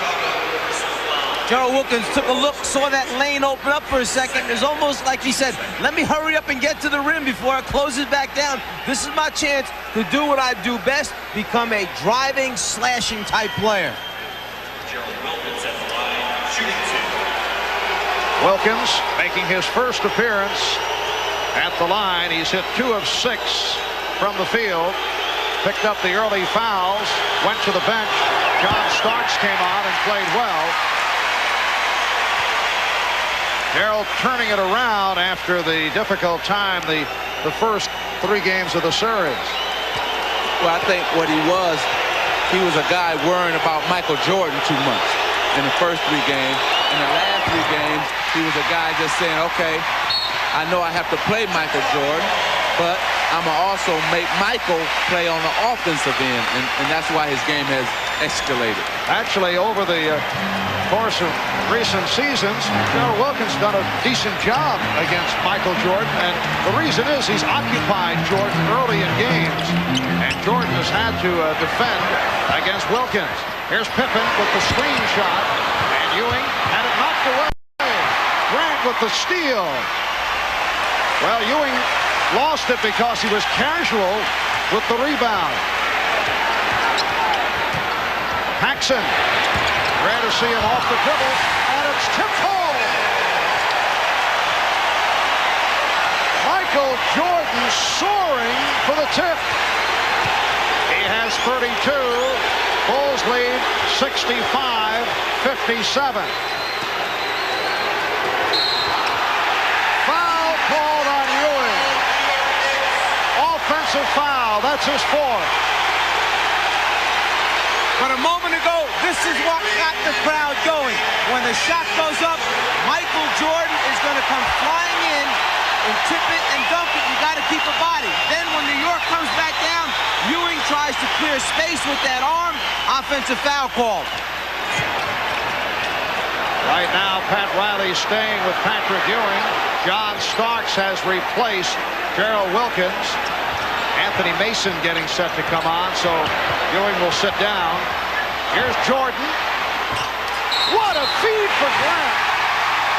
But he stepped out. He came from out of bounds, and the basket does not count. Mar, before that, Michael Jordan was not begging for it, but demanding the basketball, and 2 of his guys did not give him the ball down low on John Starks, and he was upset at them and telling them about it on the way down the court. Right now, New York is going to go to its baseline screen series. Starks, the 2-man, either screens for McDaniel or for Patrick Ewing when he's in the game. Trying to post up McDaniel initially. Jordan going for the steal, deflected it out. So Patrick Ewing sitting down after picking up his 4th. Anthony Mason now up front with Charles Oakley and Xavier McDaniel. So Oakley at the center position. Here's Jackson. That was a 3-point attempt. Starks gets it back. Jackson had it knocked away, and he's fouled. If it's Paxson, it's number 5, and it is. 5 fouls committed by John Paxson, and he'll be replaced by B.J. Armstrong. Marv, this is a critical part of the game for the New York Knicks. Very critical, because Patrick Ewing is down. That's 20-something points on the bench. Now, they're going to have to find out who is going to be the guy to make up those points, who can keep us in the ball game until we can get Patrick back. Although in this series, when Ewing has been sidelined, the Knicks have done exceptionally well. And a holding foul on the Bulls. That is their 4th team foul, 2nd on Pippen.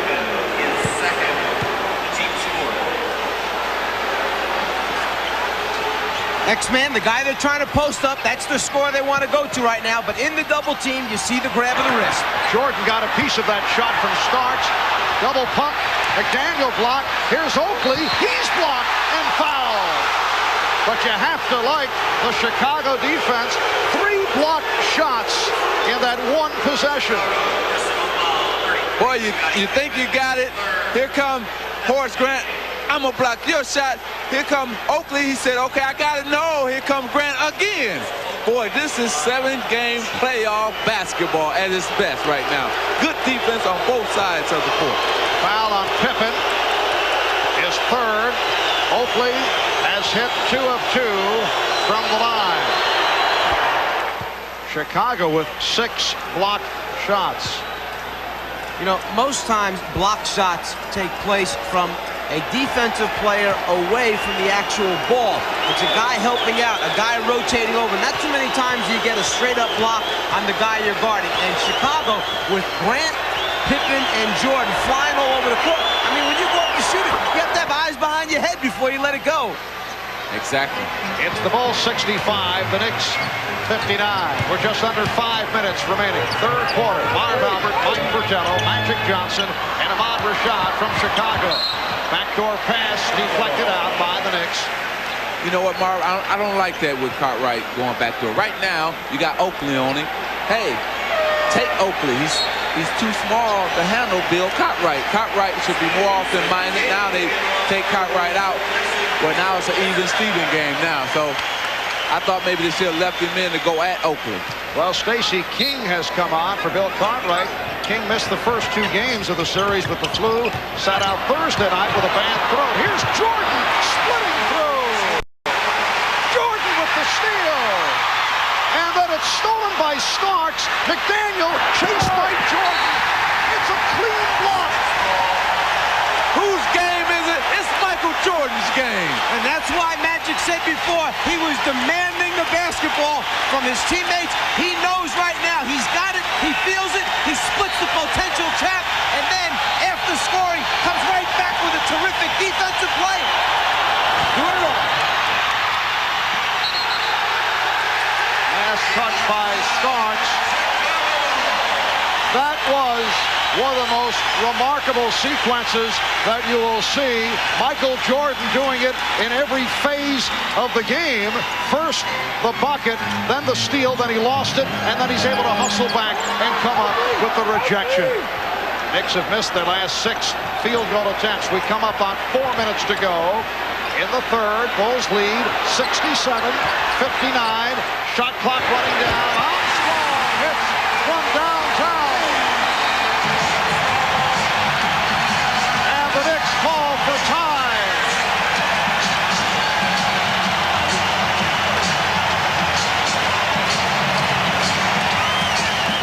Jordan was so good in this series. We got to show you again. First he gets the inbounds pass. Then he starts to dribble. He splits the double team right there. First move. Now he continues for the score. Then he turns around and looks for the basketball. Picks it off like a wide defensive back in football. But loses it. Still hustles back and makes up with effort by preventing the sure layup for the New York Knicks. The 2 days off recharged his battery. His energy level is up. And Chicago in the midst of a 10-2 run. They go to pressure. Obviously, Pat Riley feels this is the ball game right here. He has sent Patrick Ewing back onto the floor with the 4 fouls. Yes, this is it. 7th game. This is for everything. I mean, you got to play him right now. Here's Starks. He was hit by Jordan. Yes, and it counts. And he gets the call on the continuation. So Starks will go to the line. That is the first foul charge to Michael Jordan. Well, you couldn't ask for anything better. You have to go back with Ewing because the game is on the line now. You win or lose it right here. Then Starks comes out of the timeout. You want a deuce? How about a chance to get 3 if Starks converts the free throw? All of a sudden, the deficit back below double digits once again. The Knicks had not scored a field goal in 5 minutes and 12 seconds prior to that bucket by John Starks. You recall, in Game 6 Thursday night, The Knicks opening up with a 13-0 run in the fourth quarter against the Bulls. They went 6-10 without scoring at all. If you're Chicago right now, you got to be saying inside your head, you know what? These guys don't go away. We keep looking up at the board, and they're still there. Hey, it's a lot of time, a lot of basketball be played still. Here's Jordan with the pull-up. Air ball recovered by Pippen. And Jake O'Donnell, very emphatic about his call, says loose ball foul on Starks.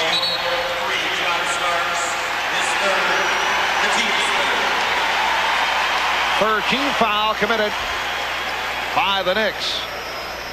For each Knick player, this is clearly the biggest game of their NBA career. For the Bulls, their most significant game since they faced Detroit in Game 7 2 years ago and lost to the Pistons.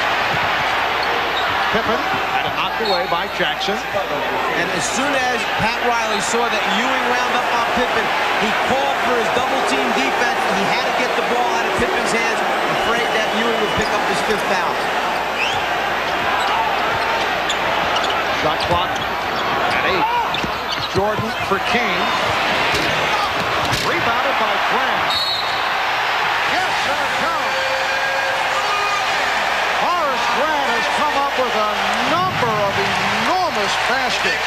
Well, in the first 6 games, New York did not allow Chicago offensive rebounds. In this game right here, offensive rebound. Here you see Grant coming in strong, and he goes right back up with a nice finger roll move. Got fouled. Strong move by Horace Grant. Anthony Mason called on the foul. Bulls now lead 72-62, just under 3 minutes remaining. Third quarter. Ewing facing the double team. Here's Starks. Illegal defense called for the 2nd time against Chicago. So the Knicks will go to the line and shoot a technical. Charles Oakley returns for Anthony Mason. Starks to the line. He will shoot the tee. He is 2 of 3 from the foul line. John Starks, a man who played at 4 colleges in 4 years. Back in 88-89, he appeared in 36 games for Golden State, had stints in the CBA and the USBL, emerged last year as a valuable member of the Knicks, and has really come on this season. You know, that sounds like a man who really wanted to play in the NBA to me. His itinerary very similar to Anthony Mason. Grant with the rejection. For Horace Grant, his 4th block shot. For the Bulls, their 7th rejection for the game.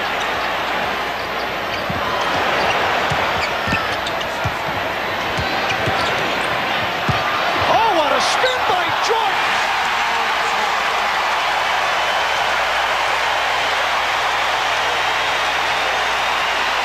You know, Marv, that time he spun away from the double team, caught Ewing coming at him, and went up underneath. Great move. Grant with the steal. Michael Jordan with 36. He has shown the way.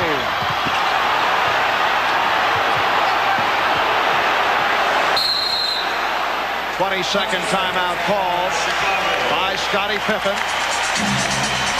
The Bulls lead it 74-62. Add this to the Michael Jordan. Well, most of the time he's been coming to the middle. This time he fooled everybody, went baseline, and went up under for 2. The big thing here is how quickly he has to make a decision. Nobody in the middle. He takes a quick look, then comes back, avoids Ewing rotating over to try and block it, and then has the ability to finish with his left hand. For all the youngsters out there that coaches keep telling you have to learn how to use both hands, that's the reason why. So you can make a Jordan baseline move. And you wonder what makes a superstar is games like this. Game 7, the biggest game, he comes through big.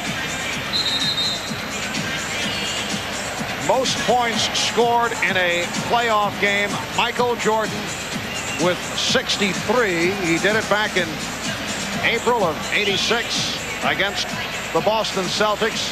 Elgin Baylor had 61 against Boston back in '62. And Jordan also with a 56 and a 55-point game. 36 thus far today. Shot clock running down. Grant had to pop it up. Minute 35 to go in the third. The Bulls lead by 12. It represents their biggest lead. Here's Ewing. Rush the shot. And last touch by the Knicks. You know, Marv, I know he's got to get shots in Ewing, but the team they have out there on the floor for the Bulls, nobody on their team can guard him down low. And if you Pat Riley, you probably like to see him down low right now to take advantage of his height difference over King. Well, earlier in the series, Pat Riley sent the message he wants Patrick Ewing's head as he put it under the basket. At times he would drift outside. He does have the good touch. But Ewing has settled for jump shots once again and has not been a force in the game this afternoon. He has 18 points, but his presence has not been felt. Pippen with the rebound. 2-on-1. Armstrong for King and the foul.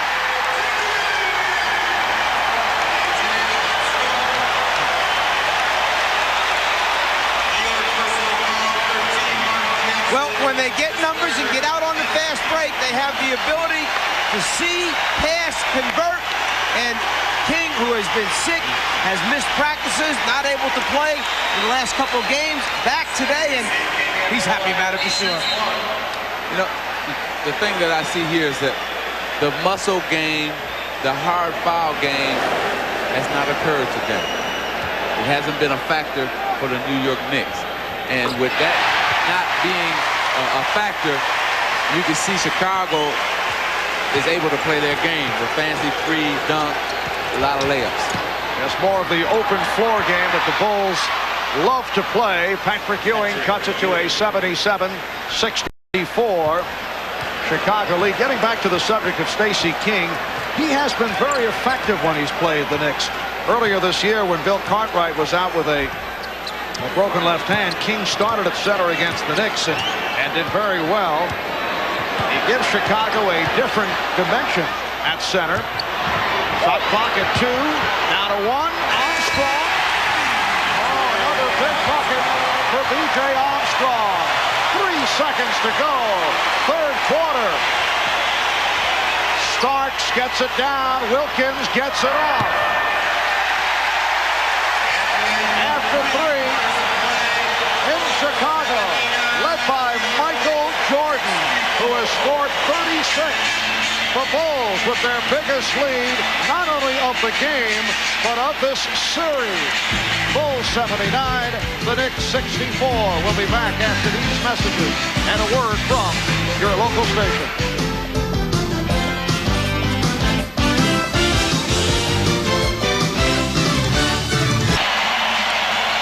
Well, earlier today, as seen on NBC, the Cleveland Cavaliers defeated the Boston Celtics 122-104, led by Brad Daugherty at 27 points, 9 rebounds. So they win that game, series in 7. And they'll face the winner between the Knicks and Chicago in the NBA draft lottery earlier today. Orlando won the #1 selection, followed by Charlotte, Minnesota, and then Dallas and Denver, and so on. But Pat Williams and Orlando just delighted as they came up with the #1 selection in the lottery. It is a 15-point Chicago lead as we open up in this fourth quarter. Foul committed by John Starks, his 4th. Let's go to Ahmad. All right, Marv, just some comments from Shaquille O'Neal. He watched the draft lottery with his agent in Brentwood. He was calm throughout the whole thing, and when the announcement came, he had a smile because his former LSU teammate Stanley Roberts plays there. He's relieved that it's over, and he was flattered by the comments made by Pat Williams of the Magic, and he views the organization as a classy one. Marv? All right, Ahmad. Yes, I would think he does view it as a very classy organization with a very nice contract to follow. Here's Jordan, and he's stopped. He thought he was fouled. Knicks on a rare fast break, but the Bulls got back. Here's Ewing over King. Yes. Marv, that's what I was talking about. You got to go to that matchup right now for New York. If they're going to get back in this game, Patrick Ewing is going to be the man who's going to lead them back. And the other thing, Matt, in the third quarter, when you talk about points in the paint down low, Chicago 14, New York only 6. And the Knicks with only 13 points in the third quarter. They were outscored 23-13. Oakley called for his second foul. Chicago ended the third quarter outscoring the Knicks by the margin of 19-7.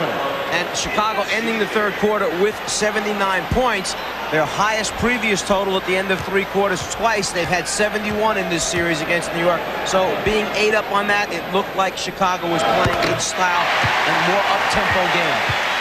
Not to get off the basketball game here, though, I wonder how Shaquille going to feel when he asks for the $5 million. Is he going to still feel that Orlando is a classy organization? I mean, when they say no? Yeah. Oh, I see. Bulls 81 and the Knicks 66. The new arena is under construction to increase the seating capacity to be able to pay that. Knicks in a 3-guard alignment. Ewing bottled up. The defensive job of Horace Grant, very much a major part of the success story for the Bulls here this afternoon. And now a foul called on the Bulls. You know, what happens is right here, Horace Grant went up to block the shot. Ewing went to pass it, and he knocked it away from him. You know, some guys' games are measured by points or stats. Horace Grant game cannot be measured by stats or points. And there's one guy I know who's particularly happy with the performance. That's Johnny Bach, assistant coach with Chicago, who was in the hospital, just had an angioplasty done a couple days ago, feeling better. I spoke with him last night, and Grant is his personal, that's his guy. That's his warrior, he calls him. He's taking him under his wing and pays extra special attention to him. Yes, Johnny Bach and Horace Grant have had a very close relationship over the years.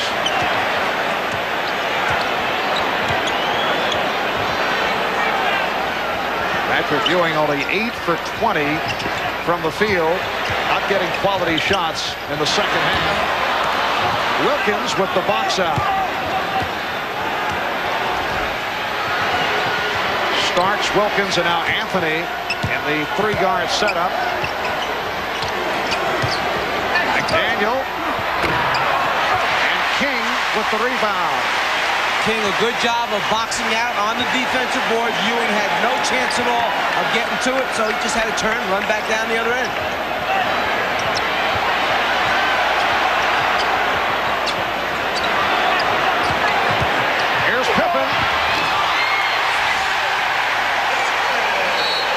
Pat Riley very upset. He felt there should have been a charge on Pippen. That was one of those no harm, no foul calls as Ewing tried to pick up the foul against Pippen, and no call was made. And I think Pat's point there is, look, we've heard about all this complaining about the hard fouls that we take. When we play good defense, don't try to hurt anybody, step in and take a charge, then call it. Genuine Draft presents Genuine Memories. Guy standing right over him. Well, today's Miller Genuine Draft Genuine Memory takes us back to Game 5 of the 1970 NBA Championship Series. Knicks captain Willis Reed went down with the injured hip. Willis missed Game 6, but heroically came back in Game 7, leading the Knicks to the championship against the Los Angeles Lakers at Madison Square Garden. Reed came out, hit those 2 early inspirational jump shots, played briefly, but it turned out that was enough. And in recognition of this memorable moment, Miller Genuine Draft donates $1,000 to the Thurgood Marshall Scholarship Fund. 3 minutes gone by in the fourth quarter. The Bulls lead 83-66. The pass could not be handled by Ewing. Craig Hodges has checked back in, as has Scott Williams, and the Bulls go with a 3-guard alignment. Yeah, New York now understanding that the clock is against them. They need points on the board. They got a small team in there trying to force some turnovers, get some quickness on the floor, and get down and get some shots up. Foul on Xavier McDaniel. A reminder, tonight, it's an all-new special 2-hour edition of Unsolved Mystery. UFOs, ghosts, murder mysteries, and then NBC brings you a motion picture event based on the #1 bestseller, Fooled Out, starring Ed Asner, Blythe Danner, Dennis Farina. That's coming your way tonight here on NBC. Michael Jordan with 40 points. The Bulls lead 85-66, and a blocking foul charge to Armstrong. This has probably been his easiest 40 points that he has gotten probably against the Knicks.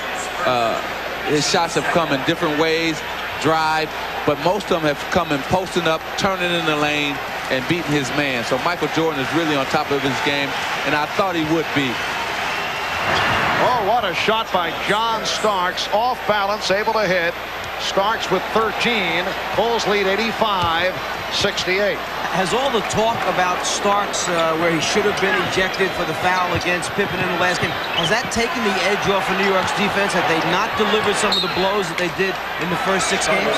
I think all the talk in the paper, you know, everybody now coming here to Chicago saying that it's football, it's this and that.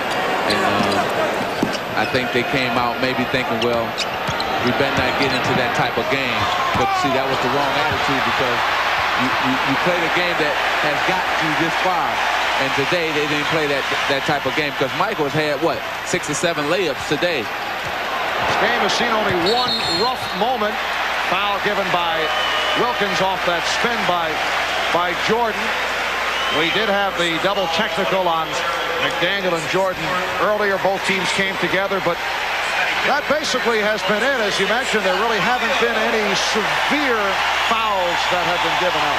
You know, as you watch what's taking place out here today, we've heard about the beautiful flow and movement of the Chicago offense, and then last year we used to hear about how the LA Laker offense was so stagnant. It was just Magic going down and making decisions. Well, I see Jordan down there making a lot of decisions. It looks kind of similar.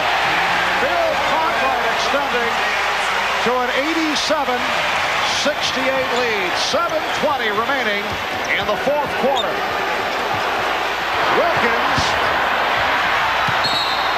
and the foul, a hold on Jordan, who does not like the call.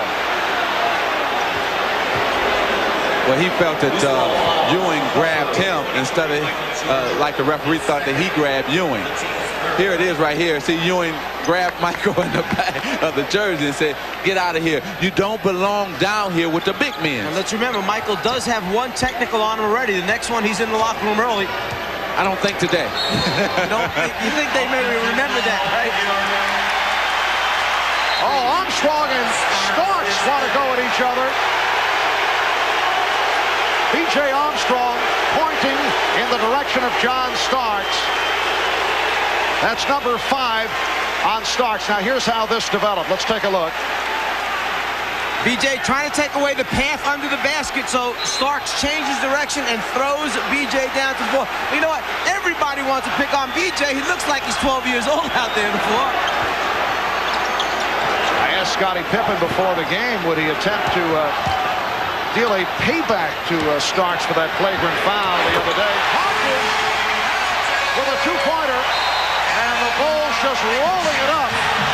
Well, Pippen said he would not get involved early, but if it's a blowout, he said he might be looking for Starks.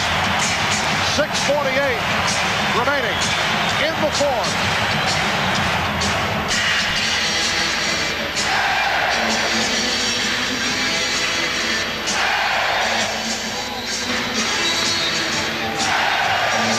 Well, the usual sellout crowd here at Chicago Stadium, including Jack Nicholson.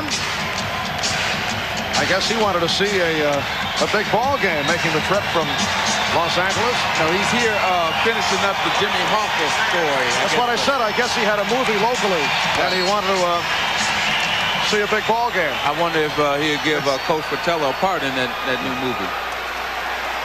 as a villain. What part would you like him to give it? Is it a monster movie? Starks not able to hit. Rebounded by Cartwright. The Knicks with only 17 points in the second half. They had 13 in the third quarter. 6:25 remaining in the fourth. The Cleveland Cavaliers waiting in the wings after beating Boston earlier today off the strip. Anthony able to get it down. Here's Wilkins. That's a two-point shot for Gerald Wilkins. It's put on the line. Michael Jordan indicating, let's settle down here. Big lead, but you never know. It's a 19-point advantage, but much time remaining. Backdoor pass for Grant. Well, this time it worked. Well, you still have to be on the attack mode. That's what Michael was saying. Let's slow it down, but we still got to attack. You know, I think the Chicago Bulls want to blow them out to just prove a point to the New York Knicks.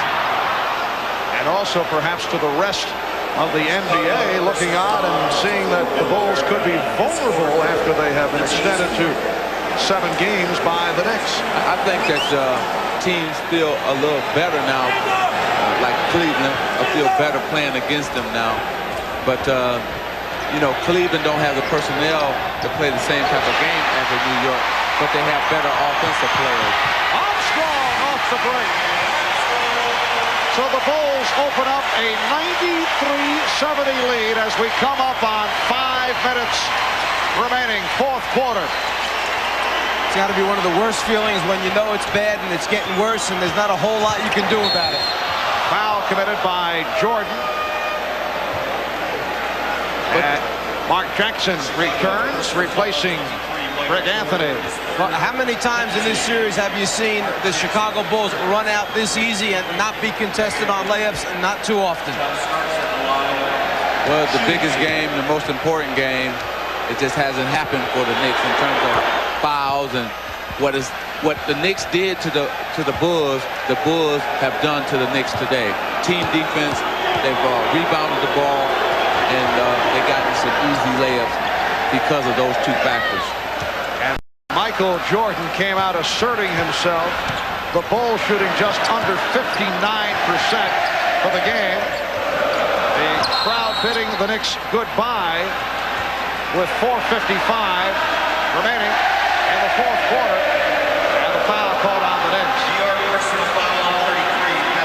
It's called on Ewing. That is his 5th.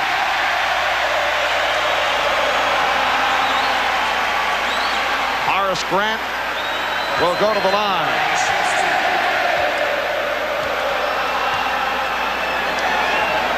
Horace Grant in his 5th season out of Clemson, usually among the leaders in shooting percentage, and has come up with a very strong performance. See the Band-Aid? That is the result of one of many Knick blows that were dealt during the course of this series. Well, at 4 different times during this 7-game series, the game has had to been stopped by the officials because one of the Bulls players, and it's been 4 different ones, have been cut, an open wound. They had to stop the game.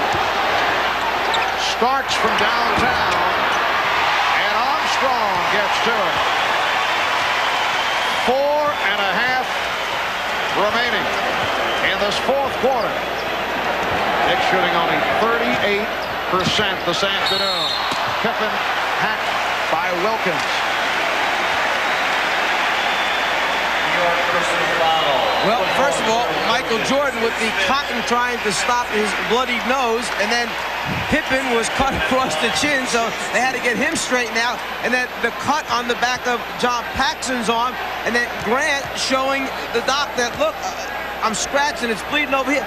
I mean, Chip Schaefer could come away with the big trophy at the end of this series for the most valuable person. They were not only be happy that the New York Knicks are gone, but they will welcome a good night's sleep finally because they haven't been sleeping good because they thought this was going to be an easy series, and it's turned out to be opposite that. They may wake up once or twice or one more night just thinking they got to face him again. Well, a Knick victory over Chicago in this series would have ranked as McDaniel hits on the reverse stuff. And here's it from the crowd. Had the Knicks been able to pull off the upset, it would have ranked arguably as the biggest upset in NBA playoff history. The reason that this is a Knicks club that won 51 games, but a Knicks team that faltered in the final weeks. They blew the Atlantic Division by losing 5 of the last 8 games, so Boston was able to win it. They were red hot at the end. They had very few wins over the elite teams. They were dominated by the likes of Chicago and Cleveland and Boston. McDaniel was fouled. And they faced a defending champion Chicago Bulls team that had gone 67-15. They'd roared through the regular season. But you know what, Marv, no matter what has happened here today, they have a lot to build on the Knicks for next season. Pat Riley and his whole staff, as well as the players, can feel happy about being here in a 7th game. They've gotten New York City back in the New York Knicks once again, and so this has been great for them. This is really their season right now. What they've done, Riley, the staff, the players, and upper management, they've restored law and order, and the franchise is definitely now back heading in the positive direction that they all understand. You need to have that same common goal and interest type of thing to make it work and ultimately reach the championship, and that's what it's all about. And I think that the Knicks staff, headed by New York Knicks president Dave Checketts, well aware that there are still moves that have to be made. I don't think they fooled themselves by the fact that the Knicks knocked off Detroit. They take Chicago to a 7th game. They know there is a dire need for outside shooting. Jordan. And the call is last touch by the Knicks. You know, there's one stretch this season with the Knicks chugging along on top of the Atlantic Division that if you put Pat Riley or Dave Checketts or Ernie Grunfeld of the Knicks staff, there's Jordan. Michael Jordan with 42 points. If you put them on truth serum, they would say that aside from Patrick Ewing, they would trade that night the rest of the starting team. That's how far this club has come, and that really represents. Starks hits the three-pointer. What a remarkable job was accomplished by Pat Riley. No, what's remarkable to me is that you know the effects of this truth serum and what it would do to these individuals to make a statement like that they're going to trade the other 11 guys from this team. That's what's amazing to me. Remarkable. No, I didn't say 11. I said the other starters. Oh, starters. You know, when you have the magic elixir, you can do anything. Well, talent-wise, you know, they didn't win these 3 games against the Bulls on talent. They won it on hustle, heart, and hard play. That's how they won the 3 games. And so what the Knicks saying, hey, we need some more skilled players, a shooter, maybe a guy that can go one-on-one. And if they get those guys, everybody in the East better watch out. And this crowd providing a standing ovation for the Chicago. Fast here in Chicago, doesn't it? Benny the Bull right on the scene. Well, Chicago will move on to face Cleveland for the Eastern Conference Final. And over the regular season, the Bulls did take 3 out of 5. However, that last meeting, April 14th, at Cleveland Cavaliers won by 15, but Michael Jordan was sidelined by injury. And if you want to talk about that last game and the other games, Michael Jordan is averaging over 40 points against the Cleveland Cavaliers during the regular season. And so if you say 115 to 100 and add 40 points, that's 140. So it would have been 5-0. So that's Cleveland's main problem is Michael Jordan. Here's Grant. Shot clock running down. It's a one count, 24-second violation. I guess Michael doesn't look worn down. That was the feeling coming into today's game, but he has erupted, as has Scottie Pippen, who has come up with a triple-double, 17 points, 11 rebounds, and 10 assists. Armstrong. B.J. Armstrong has been a major factor. Michael Jordan sitting it out the rest of the way, finishes with 42 points on 15 of 29 from the floor. So the Bulls blowing out the Knicks to win game number 7. We're down to 1:28 remaining in the fourth quarter. A reminder tonight, right here on NBC, it's All Real Mystery Night. First, a special new 2-hour edition of Unsolved Mysteries, and then a world premiere event ruled out based on the true story of a shocking family murder. The book, the current #1 bestseller. That's tonight, right here on NBC. Crowd applauding the efforts of Horace Grant. 14 points, 6 rebounds, 4 block shots. My question right now is, Jordan's out, Grant's out. With Pippen's ankle the way it is, I don't take a chance right now. Pippen's on the bench. This game is over. Long way to go yet for another championship. Get him out of the game before something happens that shouldn't happen. This is still a bitter rivalry, and if he goes to the basket or something, they're going to still slam him to the ground. I'm with you on that one, because you remember, you got one day in between the game. Tuesday comes in 2 days, so get him on the bench, and the game is over, and you had a good night. And I don't know if he's trying to save him for an ovation or what, but he should be on the bench right now. And it is another standing ovation for the Chicago Bulls. 33 seconds remaining. Start. Call for the foul. You know, we've paid tribute to the New York Knicks and Pat Riley and the job they've done, and they've established it with rebounding and great defense. But let's not forget this Chicago Bulls team, and all we talked about last year on the way to the finals and the championship was this great defense that they had, this scrambling, pressing, trapping defense that forced turnovers and then easy scores. And 79 points on the board right now for New York. I think they made a defensive statement today. Well, what they found out in this series is that winning back-to-back is not going to be easy for them. This is 7-game series. The next series might be 7, and whoever they play in the finals is going to give them all they want to if they get that far. So what all this is going to make them is a stronger team, I believe, in the next round against Cleveland. So, yes, our hats go off to the Chicago Bulls on a game where they needed their stars. Pippen and Jordan came through, but I think the unsung hero here was Grant. He did all the little things, all the nasty things that go unwritten about. Bernard Winchester hitting that jump shot for the Knicks to make it 106-81, and the Bulls just running it down as they hear it from the crowd. A three-pointer to conclude matters.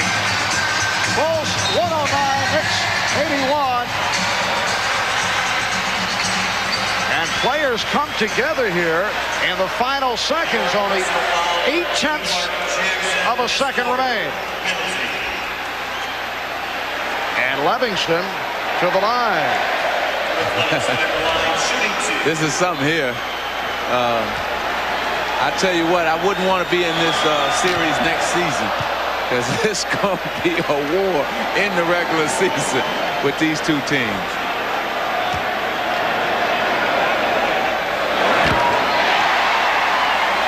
You know, I wonder if Oakley and Jordan going to be his closest friends in the summertime after this series. Well, the two teams do shake hands as they head back to their respective locker rooms. The Chicago Bulls have defeated the New York Knicks 110-81 to take this grueling series in 7. The Bulls move on to face the Cavaliers. The series beginning here in Chicago on Tuesday. We'll be right back. Bulls over the Knicks in Game 7, 110-81. Michael Jordan leading the way with 42. Let's go to Ahmad with Michael. All right, Michael, a lot of people had talked about coming to this game that you were tired, you got wore down in the fourth quarter. Obviously, that wasn't the case today. Well, I think the day off really helped us mentally. You know, we've been thinking basketball every day, and then Phil gave us a day off, and everybody got away from basketball and got ourselves back together mentally, and, you know, it really helped. You saw it today. I think mentally you guys got a shot in the arm because coming into this series, you maybe thought you were going to get by New York pretty easy, and they pretty much woke you up. You got to give this New York team credit, man. They pushed us to the limits. They really played extremely well. All right, congratulations on the next round. Thanks. All right. And next for Michael Jordan and the Chicago Bulls, the Cleveland Cavaliers, game one of that best of seven, beginning here in Chicago on Tuesday. We'll be right back.